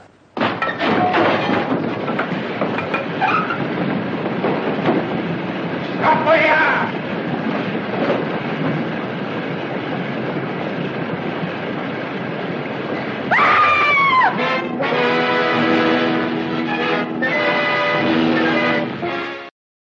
Okay, do they use that music for like all the I think so. 30 strips? But Ivan Igor is the sculptor at a famous wax museum in London. When his partner, Joe Worth, burns down the museum for the insurance money, Igor is trapped inside. Years later, he re-emerges in New York as the curator of a new wax museum, which boasts incredibly lifelike statues. When model Joan Gale goes missing, however, reporter Florence Dempsey follows the clues to Igor's museum, where she discovers a terrible secret. Another one I read. This is probably my favorite of the group. Yeah, I'm with I you. thought this was really cool. Yeah. I again, not only have these first time watches, like I read nothing into them. Apparently Fay Wray was the only actress they had back then, so she's back in this one. But that's okay. Like it has like a vibe. Like this is like a great triple feature, and to me, saying this is my favorite, it's not saying I don't love the other two. But man, this was like the highlight for me. This one kept me the most engaged. It was so like cool, when at the beginning when he's showing off his sculptures and it's clear that they're actual real people, like that he's trying to, especially, some of them are more obvious than others, but it's like, that's the special effect is like, we'll just put an actress in a costume and say it's a wax sculpture. But again, that fight at the beginning between the two guys and when he lights it on fire, like that's not, back in the 30s, like there was no CGI flames. Like they light that fucking dress on fire and that shit goes fast and they're having to fight on Whoosh. that set with the flames. It's like, it makes me nervous. Like I've always hated something about, like fires freak me out. I always sort of get on Nikki for leaving candles in like every room burning. But like watching this is almost like that was my anxiety, had my anxiety up. Like when he catches that dress on fire, he catches Yep. the paper, then the dress, and it's like, You it looks like motherfucker. they're You're really yeah, and it doing looks like this. yeah, it looks like they're really fucking fighting too. Like their Yeah. fight was pretty believable, and it's not like as much as I love like John Wick fights, like this is an old like bar brawl, like where they're just Fisticuffs. exactly like Yep. it's what two older guys fighting would really look like. So there's something to be said about that. Like you never see a real movie fight anymore. No, I just love this one, man. This is really cool, and I don't think there's a question on this one if it's horror. But again, we sort of get the investigator, putting their nose where they don't belong and finding out what they don't want to know. Mm-hmm. With a big epic ending, which is really cool too. So I think the big thing I learned from these movies that back in the 1930s, all news reporters were prop comics. Because you got the guy in Dr. X, he's got the joy buzzer and the joke cigar. And then what is with that scene in this movie where I forget her name, the female news reporter goes into the police station with a dog leash and collar, but no dog. Glenda Farrell is the actress' name, but Florence Dempsey, yeah. Florence. And she was all goofy great. and stuff too. She was hilarious as well. But I'm like, they all just carry around like joke props if they need them for a particular moment. Is that how news reporting was in the 30s? Well, this director, Michael Curtiz, also directed a little film you might have heard of called Casablanca. Like, holy shit, he did this and that. And Yankee Doodle Dandy. Wow. Pretty impressive, yeah. He became Warner's like to-go guy. Like, they would just, hire him if they needed a director. So not only does both of these movies have Fay Wray, but the morgue scene in this movie was the same set they also used on Dr. X. Okay, that makes that's where like watching them back to back. I'm like, man, some of this is running together, which is not a bad thing. It just sort of like I said, it makes it like a perfect. Those two make a perfect double feature. Both also starring Lionel Atwill. Uh-huh. Yeah. Now, Main guy in both. There's the Vincent Price remake House of Wax, which I love that movie. So it was really cool getting to see the original. And I realized when I was watching it again, because I thought I'd never seen it before, but I realized watching it again that I have seen it before. Because it was all just coming back to me when I was watching it right out of the gate. Yeah, and I think I just have a thing for horror movies involving wax statues or something, because Waxwork is a great movie too. Oh, so good. Like you mentioned House of Wax, that pretty much automatically made me biased, because that was probably like my earliest introduction to horror movies, because I remember watching it on TBS with my mom, like back maybe like when I was 8. Yeah. So I could handle that. It was like, even though Vincent Price's makeup was kind of scary, I could still handle that at like 8 years old. Yeah. And so I knew the movie what we were watching before we got into it, because I knew that House of Wax was the remake of this. So I was just like, I'm already like, biased. I'm probably gonna like this out of all three of them, and I did, but I think it's just a better movie out of the three that we watched. But I think it's my favorite out of the three that we watched, and also I feel like the most related to horror, the most horror movie out of the three as well. Yeah. Do you think people, when they remade it with Vincent Price, were like, "Oh, all Hollywood does is remakes," and they cried about it on their like talkies? They like got on their, I don't know, rotary phones and called their friends, and they're like, "The remaking the Mystery of the Wax Museum." Oh, I'm calling number 4. That guy's number's 4, right? No. Well, in House of Wax's defense, it was also the very first 3-dimensional movie. So, I mean, it had that gimmick going for it as well. What else was I going to say about this? I thought the makeup at the end was cool again. I feel like, what's his name? Igor? Ivan Igor. Ivan Igor, it's far more horrific there in the final moments after the face came off than Dr. X, and it was I felt like it was much more rewarding of a payoff there at the end than Dr. X as well. I think which is why I love it even more. I found it interesting in the beginning that the partner, just how nonchalant he is about, let's set the place on fire and embezzle the insurance money. Like, that's an okay thing to you know what I mean? Like, he was just so like, You He's know? asking for a glass of water. You know? Exactly. I've Walks always into place liked right this after pitch up. he gets like the biggest news that they're like going to put him into some like it's like some award or some kind of accreditation. Like what was it that his friend stops in late at night and he's like, I'm going to submit you to like the national museum of the arts or something major. And then this asshole walks in, he's like, we're burning this bitch to the ground. It's like within the dude leaving within like 5 minutes. It's like he went from his highest of highs to like, I'm burning this shit to the ground. It's like, oh wow. And him burning as well. Yeah. I also found it interesting too that when he's going on about how the museum's not making any money because of the type of wax statues that he has, that people don't want to come and see that. He's giving that speech right when they're walking across the frame of a naked woman statue that he was sculpting. Like, okay, now how does this wax museum not make any money when you got naked women statues in it?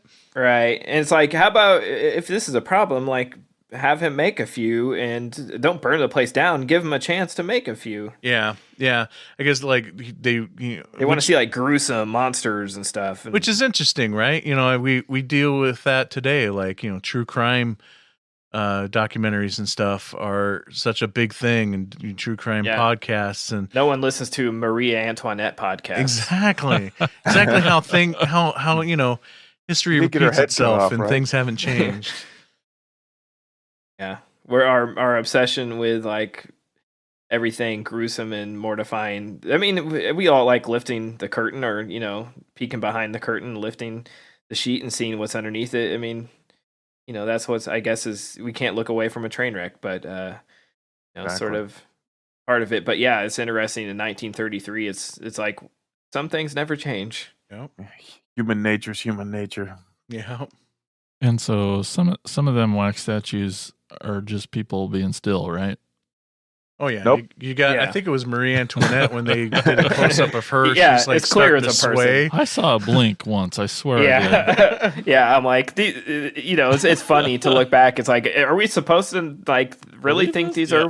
He's really fucking good. Like, well, the guy says, you even created as hell.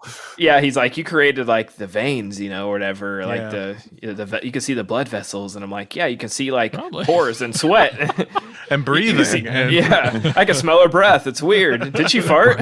You would think maybe they would just, when they would cut to those close-ups of the wax statues, just do it as a still frame, right? Right. Yeah. How do you get the nostrils to flare like that? Shit.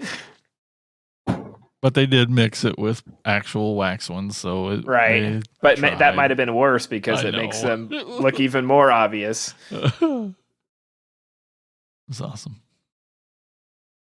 Yeah, and I won't even complain about how his fake wax face could easily move and he could still talk and it looked like a real face. But then it crumbles like at the end, like it's like a porcelain or something. Yeah. Hey, it's part of the charm. No, it's 100% part of the charm, and is very effective. I thought it was very cool. You got to have that moment. I mean, you could almost say this movie started that kind of thing. We're like ragging on it, but at the same time, like finding it endearing. At this, it's weird. Okay, so awesome. Jason, what's our last movie we're going to talk about? Our last film is from 1934. It is The Black Cat.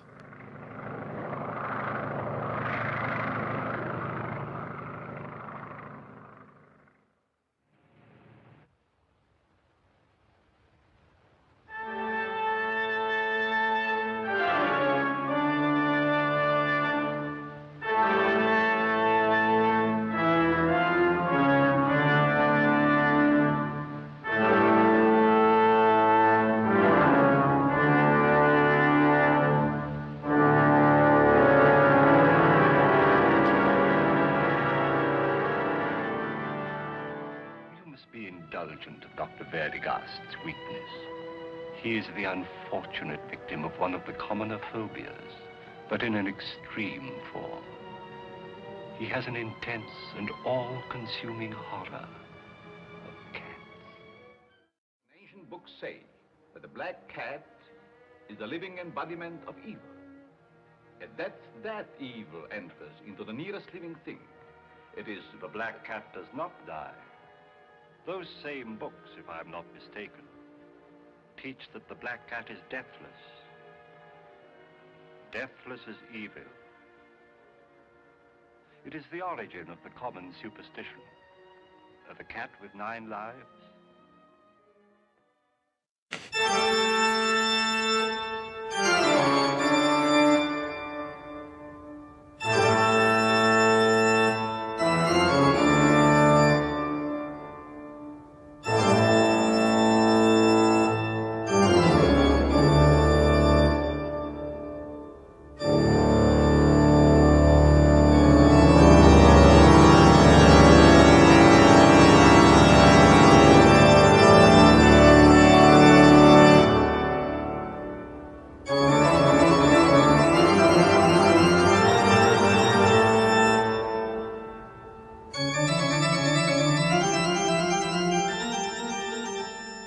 Horror legends Boris Karloff and Bela Lugosi were paired together for the first time in this astonishingly perverse, sadomasochistic shocker from cult director Edgar G. Ulmer. While on their honeymoon in Hungary, newlyweds Peter and Joan Allison find themselves drawn into a deadly game of life and death being played out between a mysterious doctor, Lugosi, and a Satan-worshipping architect, Karloff. The deliriously stylized sets, shadowy, expressionist atmosphere, and air of occult dread come together in one of the most frighteningly demented entries in Universal's celebrated horror cycle. Man, it was awesome seeing those two together. I couldn't blink when they were on the screen. It was just so neat seeing Frankenstein and Dracula just talking and shit. It was awesome. Just so neat seeing them as people. Yeah, Boris, monsters, right? Yeah, when you see Boris without the makeup, it still is like weird for me, like because I just still see the monster's face. Oh, and the first shot of him, he just fucking evil brow, and he's like all sinister, and you're like, that motherfucker. I see why they picked him for. Yep, those eyes, man. Fuck. It was awesome. That brow, like right, just and then it's just. I think watching this after seeing Frankenstein might be. I mean, of course, I feel like everybody's seen Frankenstein movies, but it's like, I couldn't get that out of my head, so I had a little bit of difficulty, but yeah, It's still really cool, like you said, to see these two legends acting side by side, and, this is the standout movie of the episode, as far as, the other two had very similar feelings, tones. This is black and white, those are color. This does not have Fay Ray. This one has Karloff and Lugosi. It's the one that sort of is the black sheep of this episode, but really cool. And do you think they set it in Hungary just because of Lugosi? I don't know. I'm not sure. I don't know. Like, he just can't get out of that accent, That's not where you want to go on honeymoon? I don't think I would, but, I really think that Hugh Hefner stole Boris Karloff's pajamas in this and then never got out of them. But I really enjoyed it.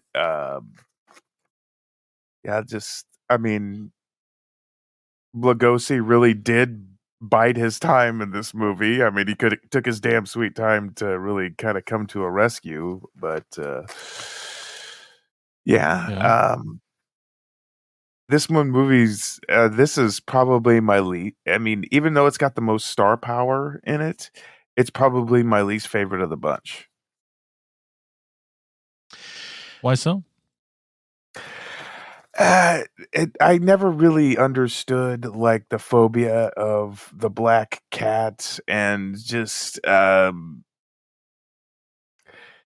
just the whole biding the time thing. 1 minute like Lugosi's henchman is attacking the couple and pulling them away, and the next minute he's helping them. It's just the whole story just it didn't make much sense to me. You know what, Andy? I'm going to agree with you. This was my least favorite of the three that we watched. Not that I'm not saying I hated it or anything. I didn't know. No. I know. Just clarifying for myself here that, because I love Karloff and I love Lugosi, and I will watch them in anything. And when they're together, it's even better. And I loved how I felt like the casting of Lugosi was kind of stunt casting, in the fact that it felt like they were trying to misdirect you on who the bad guy is in this movie, because it really starts off like there's something sinister going on with Lugosi, and it turns out he's kind of sort of the hero in a way. And I think that only is amplified by the fact that they cast Bela Lugosi in the part. Even in his most lighthearted moments, he still has this like sinister look about him. So I thought that was pretty cool. Great misdirect using Lugosi's abilities to make us think that things are going in one direction but goes in another. It's a stretch calling this movie The Black Cat and being an adaptation of Edgar Allan Poe. So that kind of bothered me a little bit. Although of all of the hundreds of movies titled The Black Cat and based on Edgar Allan Poe, you could probably count on one finger how many of them are actually an adaptation of Edgar Allan Poe's The Black Cat.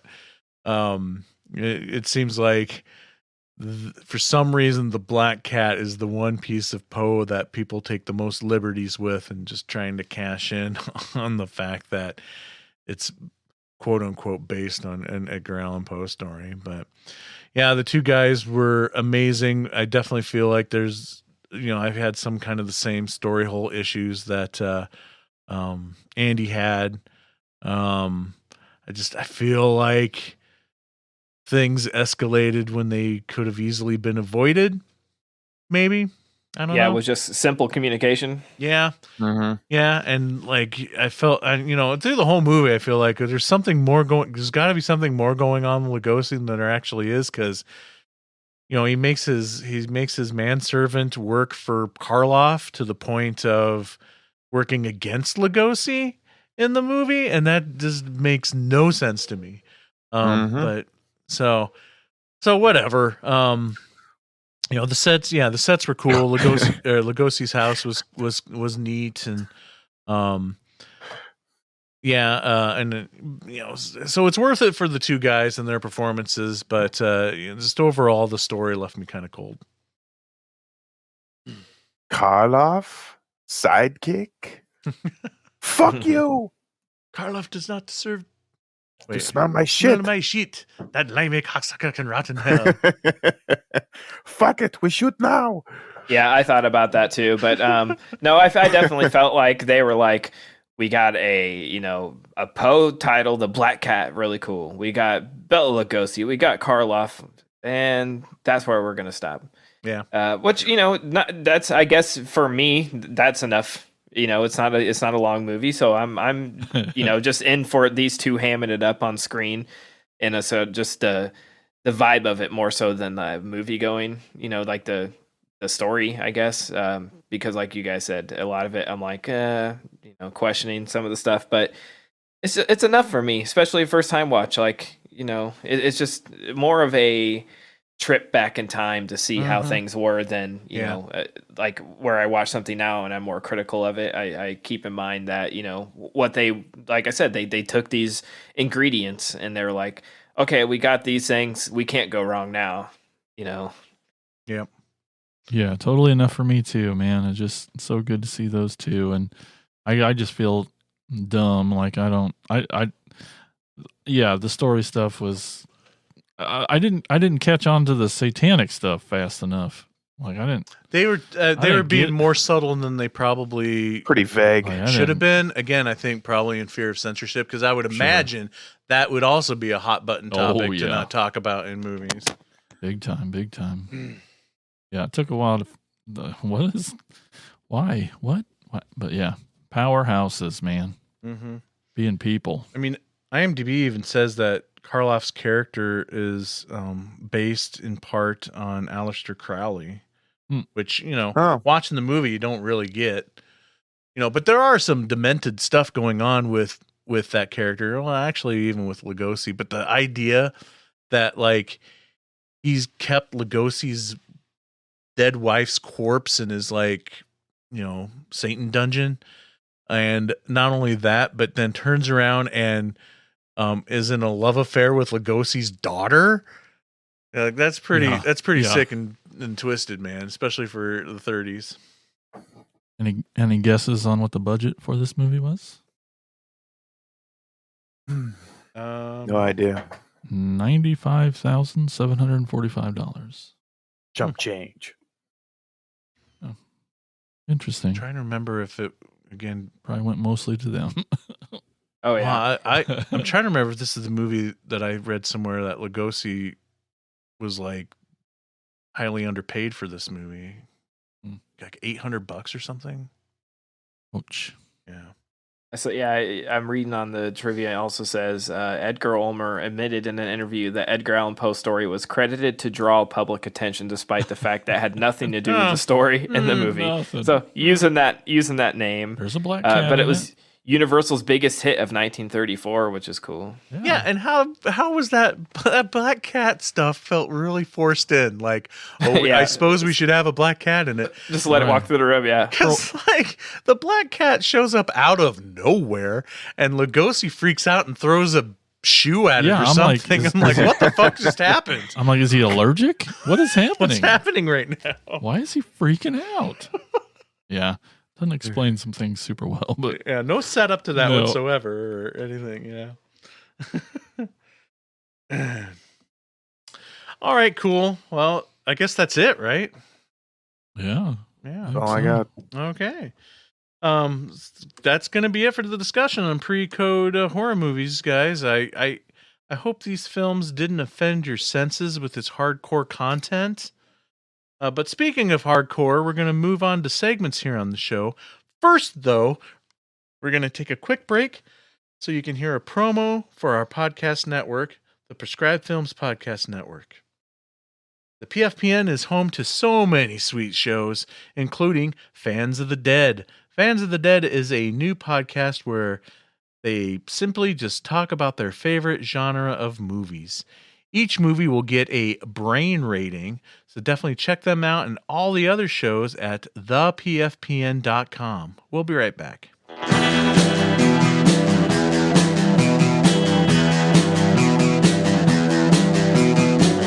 You're listening to the Prescribed Films Podcast Network, home to hundreds of hours of free podcast entertainment. The shows on this network all have a common goal: providing you with the best discussions about movies and other forms of entertainment media. The PFPN hopes to fill your earholes with audio joy.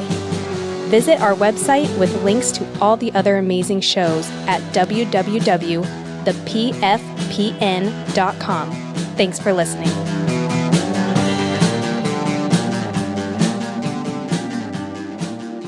And we are back, but instead of listening to us talk again for another 12 hours, we want to hear from you. So starting off segments, we're going to go over to Jason with shout-outs. It's time for shout-outs! Shout-outs! Shout-outs! Shout-outs! Shout-outs! all right. We asked, what are your favorite pre-code horror films? And got some fun responses. On our Facebook page, we got Lisa from the Bad Movie Bunny podcast. That's right, the PFPN. Check it out. She says, I have to go with Boris Karloff's Frankenstein. Awesome. Yeah, can't go wrong there. No, you can't. Old Attacker Rod, Hot Rod Hutchinson says, damn you guys for making me look up all these terms lately. Don't feel bad, Rod. I had to look it up too. He says, I guess I'll have to go with Karloff's Frankenstein 2 and The Mummy. The Black Cat was pretty awesome too. It was. Jacob McLaughlin says, gotta go with King Kong and The Invisible Man.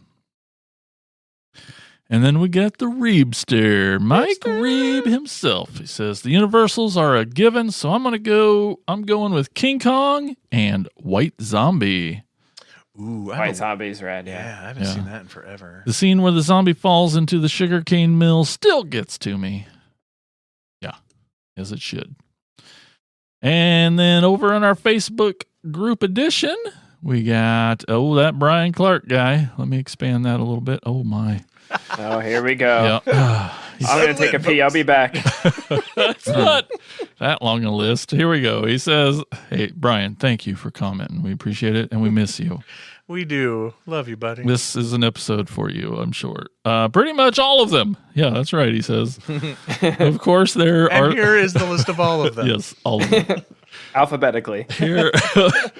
Of course, there are the classic Universal monster movies. And then you have the silents, which have left their indelible mark on the genre for all time. Echoes of their visual language still informing filmmakers after nearly a century. A few of my favorites are The Black Cat, Lugosi Karloff, heck yeah, Nosferatu, Phantom of the Opera, oh yeah, White Zombie, yes, Island of Lost Souls, and Murders in the Rue Morgue. That wasn't bad, right? No. Pretty short. And we got Nick Leadham. He says, since I caught flack for differentiating horror and thriller by you guys before, well, you say that T word. T That's word. what happens. He says that T word was pre-code Attack of the Killer podcast. Yes. He says, I'm going forward with M. The letter, I guess it's. Yep. Yeah, I'm just kidding. Followed by Fritz Lang movie. And Peter Lorre. And you love this one, followed by Freaks. Yes, that almost made the list, but then I'm like, I'm saving it for a too. different topic. Yeah. Of course, they butchered the latter, even with the code. Wish a full version of that film existed. Freaks. And then lastly, on Facebook, we got Jonathan Dzwanar. He says, A Mystery of the Wax Museum. Sweet. Heck yeah. Thanks, guys. And we didn't have anything on Twitter or Instagram, but, you know what, guys? What? It happened. We got a voicemail. Let's check it out. Hey, this is Attacker Brian. And we just wanted to call and congratulate you guys on episode 250. And thanks for all the good listening, driving Jack back and forth to his mom's up by Chicago. You know, we've got vampire episodes and big cat episodes and werewolf episodes, but we still haven't got a killer furniture episode. And I'm dying. I hope in the next 250 we get that killer furniture, because I want to watch Killer Sofa and the one about the bed that eats people. Take care, guys. Love talking to you. Have a good day. Bye. Oh man, he just won't stop. Nope. I would say I've never heard him so animated. I know. He sort of. I feel obligated now. Probably shouldn't do it. That might be his Christmas present. Only to torture me. Here's the thing: if we do this, and he's the one making us watch these shit movies, he has to guest on. He has to guest on it, so he has to watch them too. Already asked him. He said he was down for it for sure. Okay.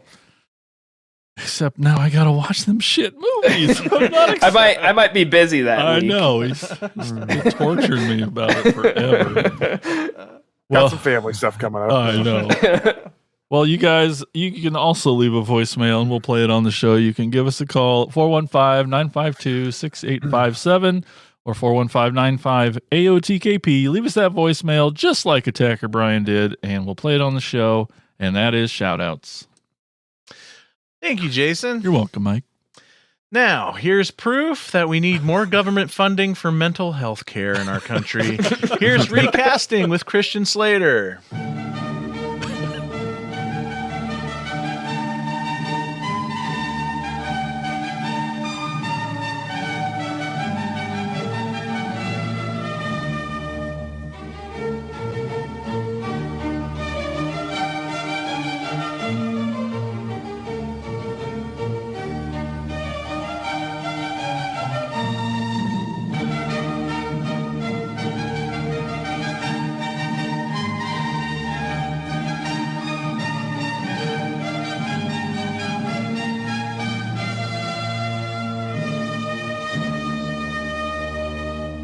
Greetings and salutations, and welcome back to another episode of Recasting with Christian Slater, where seasoned thespians take time off from their busy schedule of shooting other projects, being animated, or, for lack of a better term, being fucking dead. This week, our producer slash writer is a lazy schmuck, and we'll be tackling only a small scene from Quentin Tarantino and Robert Rodriguez's Four Rooms. Reading for the part of Ted the Bellhop is series mainstay Don Knotts. Oh, great, a bellboy.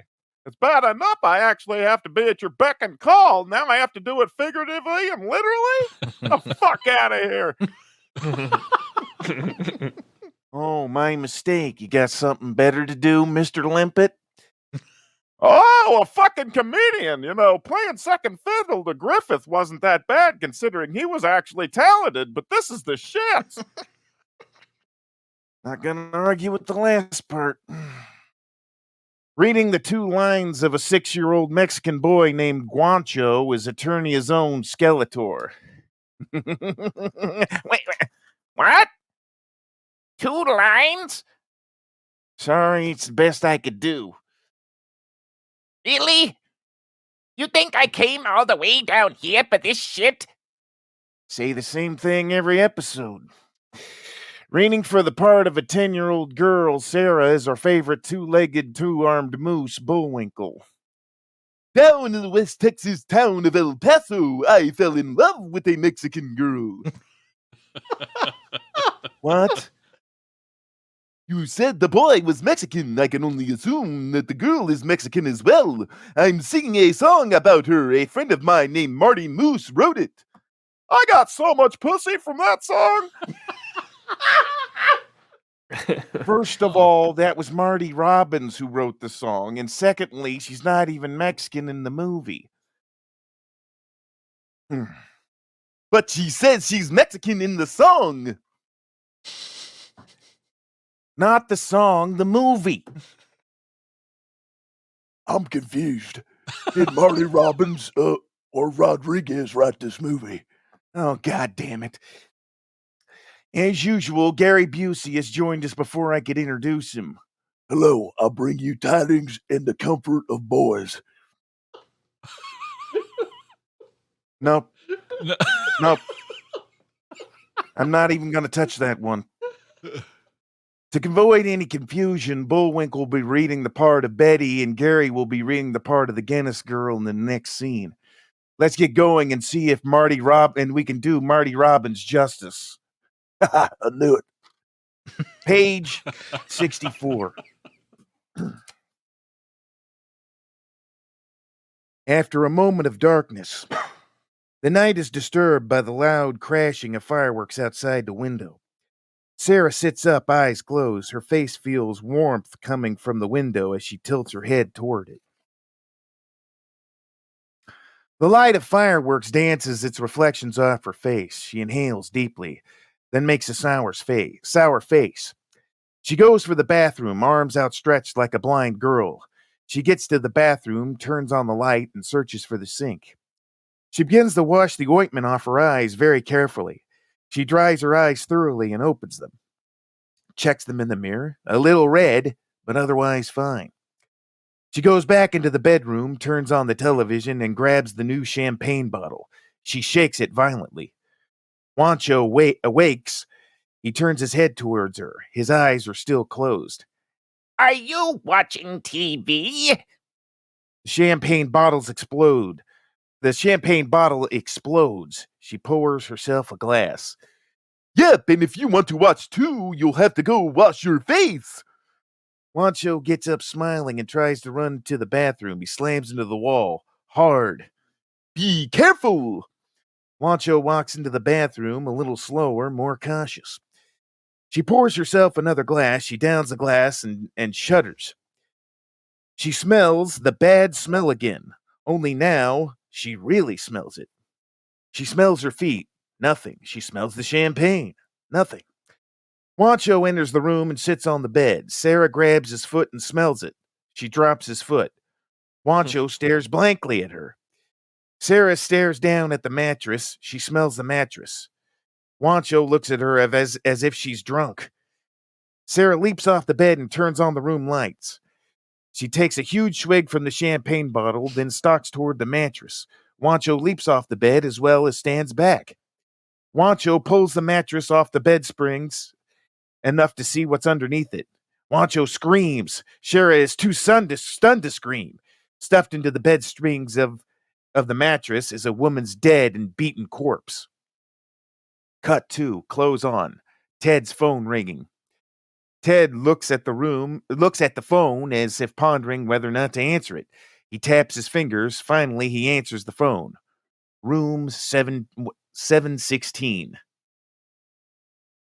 Ted! What do you want now, for Christ's sake? Who died? I don't know, but she's in my bed. What? There's a dead body in my bed. That's just your brother sound asleep. No, there's a woman's dead body inside the bed, in the mattress. You saw the body? Yes. Impossible. You got the ointment on your eyes. You can't see shit. Now go to sleep. Ted hangs up the phone. Sarah redials. Ted answers. God damn it, go to sleep.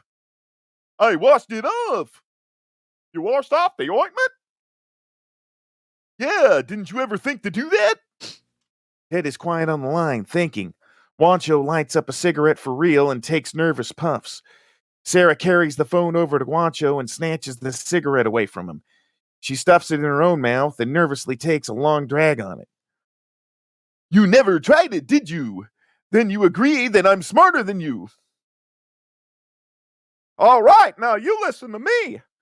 Get your ass up here and call the police, because there's a dead body in my bed and it smells like shit and it looks even worse. And if you don't help us, my dad is going to lay you down right next to her. I swear to fucking God. She drinks from the champagne bottle. She pulls the mattress back over the corpse again. She's drunk, all right. I'm coming up there, and if there isn't a dead body by the time I get up there, I'll make myself one. Ted slams down the phone. As he walks away from the counter, he spots the children's parents driving up the valet out front. Oh, shit! Ted breaks into a sprint and dives into the closing elevator. Cut 2, room 716. Sarah continues to cover the body with the mattress. Elevator. Close on Ted's face as the elevator car races up 7 floors. Lobby. The man is carrying his drunk wife through the lobby. Not happy. Room 716. Ted bursts into the room. He sees the disarray. Ted pushes the champagne bottle out of Sarah's hand, spilling it onto the floor. Jesus Christ, what the fuck is going on here? He sees Wancho with a cigarette hanging out of his mouth and rips it away from him. The butt goes flying onto the carpet near the spreading champagne spill. Your parents are on the way up here, and I'm not taking responsibility for this mess. Check under the mattress. For what? For the body, can't you smell it? It's your feet. Sarah grabs the mattress and pulls it off herself. Ted sees the rotting corpse. Vomit spews out of his mouth. Jesus fucking Christ, what the fuck is that? He tears at the phone. Police! It's an emergency! Hello? Police! Get someone up here right fucking now! There's a dead whore stuffed under the mattress! Tears swell in Sarah's eyes as she looks at the dead body.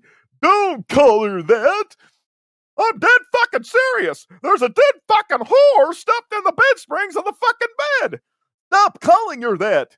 Sarah grabs the hypodermic needle from under the curtain and stabs it into Ted's leg. Fuck! Sarah steps back, almost tripping over the champagne bottle. She picks up the bottle and holds it up defensively in case Ted tries to retaliate. Ted spins around, now noticing the needle sticking out of his leg.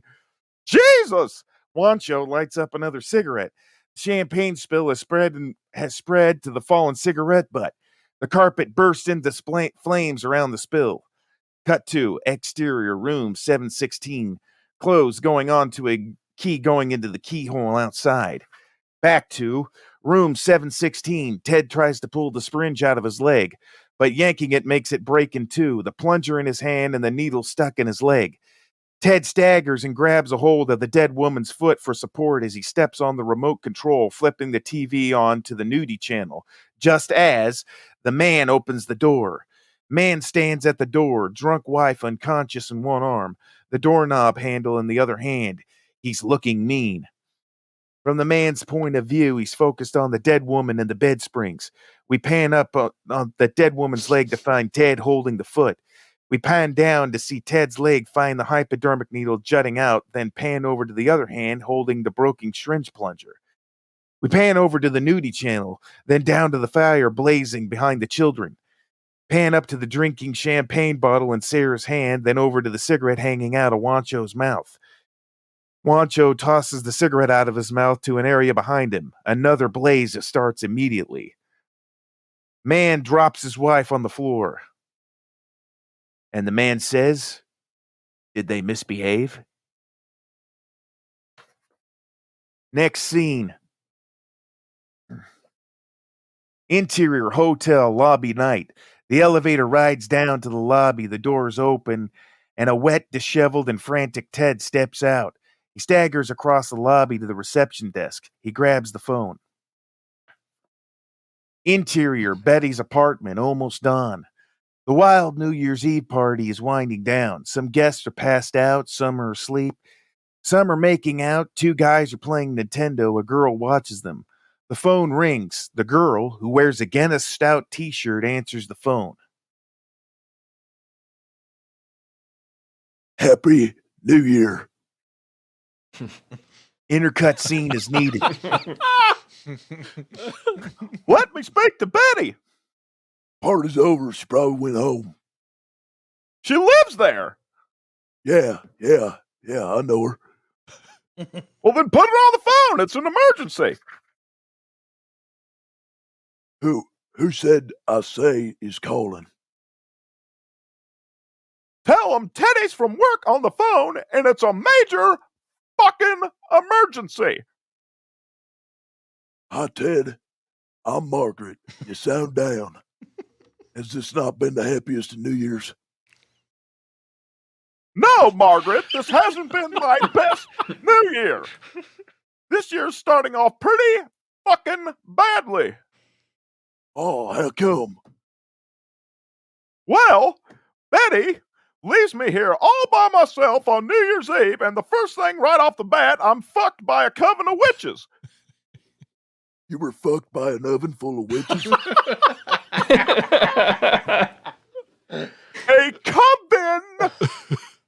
A coven of witches. Well, one witch in particular. Was she an old hag with a mole with hair growing out of it? No, she was quite beautiful. Ted, what's the problem? Well, admittedly, that was the best part of the night. It was pretty fucking cool, actually. But it was still an unnerving way to start off the night. Sounds like a pretty great way to start off the night to me. Okay, let's just skip over the witches. Skipping the witches. So later, in another room, some crazy fucking maniac sticks a gun in my face and forces me to play out some psychosexual drama with his wife. He made you have psycho sex with his wife? No, he didn't make me fuck his wife. He thought I fucked his wife. He held me at gunpoint with a loaded gun. What kind of gun? I don't know. I'm not a gun guy. It was big. Like Dirty Harry's gun?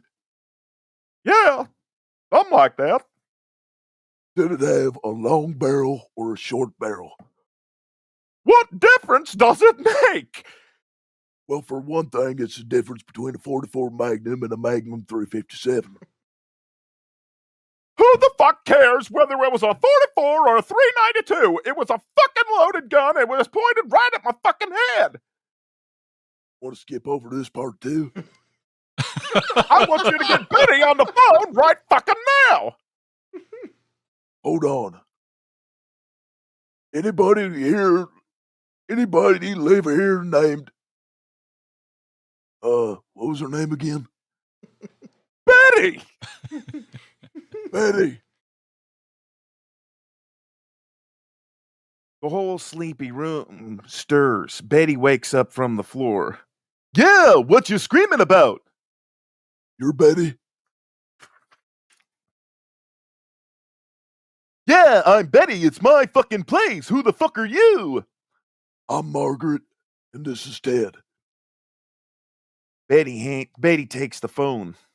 Ted, what's the problem? What's the problem? I don't got a problem. I got fucking problems. Plural. You want to hear? Sure. Well, most recently, there's room 716. There's a scary Mexican gangster dude pointing his finger in my chest. There's this hooligan kid snapping their fingers at me. There's the putrid, rotting corpse of a dead horse stuffed in the strings of the bed. There's rooms ablazing a fire. There's a big fat needle from God knows where stuck in my leg, infecting me with God knows what. And finally, there's me, walking out the door, right fucking now. Buenos noches. A ringing sound happens that we haven't heard before. Ted turns his head towards it. It's the guest board and the top light. The penthouse is ringing. It rings where all the others buzzed. Betty can hear it distinctly on her side of the line. The sound fully wakes her up. They start speaking Howard Hawks style again.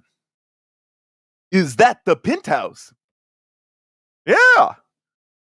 That's the Chester Rush party. They want something.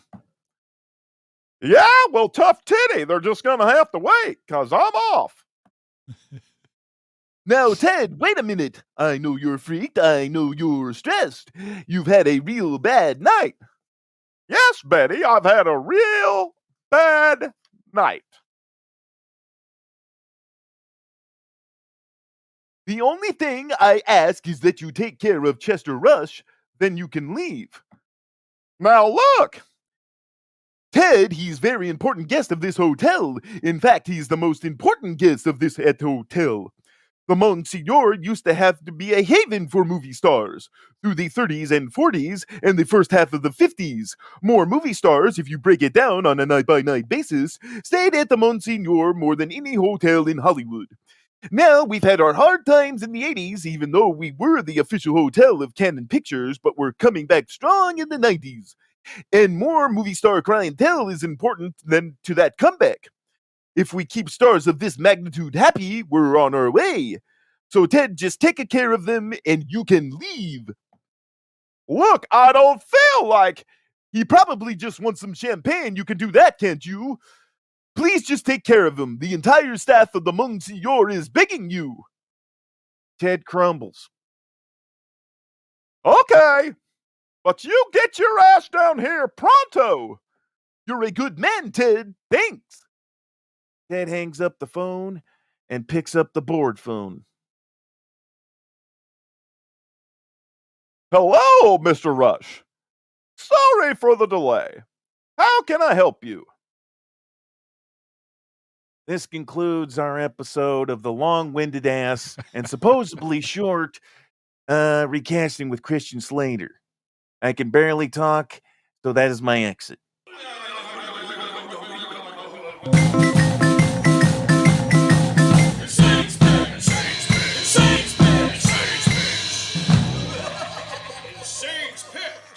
Here we go with Insane's Picks. He was one of Hollywood's leading guerrilla performers. What? I don't mean guerrilla as in like guerrilla filmmaking or whatever, but as in a man who wears a gorilla suit and would get a lot of acting jobs because he owned his own suit. This episode of Insane's Picks Hall of Fame, we induct George D. Barrows. George Barrows is the son of Henry A. Barrows, famous actor of the silent era, all the way through the 1930s. George started his acting career at the age of 20 in 1934 in Tarzan and His Mate as, well, you guessed it, a gorilla. Over the next 20-some years, he had many bit parts in various movies and TV shows, playing everything from policemen to pirates. It wasn't until 1953 that George made his mark. He built his own gorilla suit that he wore with a diving helmet for a head as Ro-Man in the classically bad film Robot Monster. He would use his suit over and over again, mostly with an actual gorilla head, in various films like Gorilla at Large in 1954 or Black Zoo in 1963. There's also Ghost in the Invisible Bikini in 1966, and of course, you can't forget Hillbillies in a Haunted House in 1967. He was even a gorilla in several TV shows and episodes of such shows as The Addams Family, The Lucy Show, The Beverly Hillbillies, and even The Incredible Hulk. He wasn't the only actor in a gorilla. He wasn't only just an actor in a gorilla suit. He played so many other great human roles in many Insane Picks type films, such as Mesa of Lost Women in 1953, She-Demons in 1958, and Frankenstein's Daughter in 1958. With all of his acting and stunt credits, the real crime of cinema is casting George Barrows as a henchman in a film called Mark of the Gorilla. I feel like they missed their mark on that one. George found his niche in Hollywood and left his mark in history in the history of cinema. To this day, his handmade gorilla suit is in the collection of the Natural History Museum of Los Angeles County. So for this episode of Insane's Picks Hall of Fame, we induct George D. Barrows, a man who wasn't monkeying around and took his gorilla acting career seriously. Yay! And that, my friends, concludes another episode of Attack of the Killer podcast.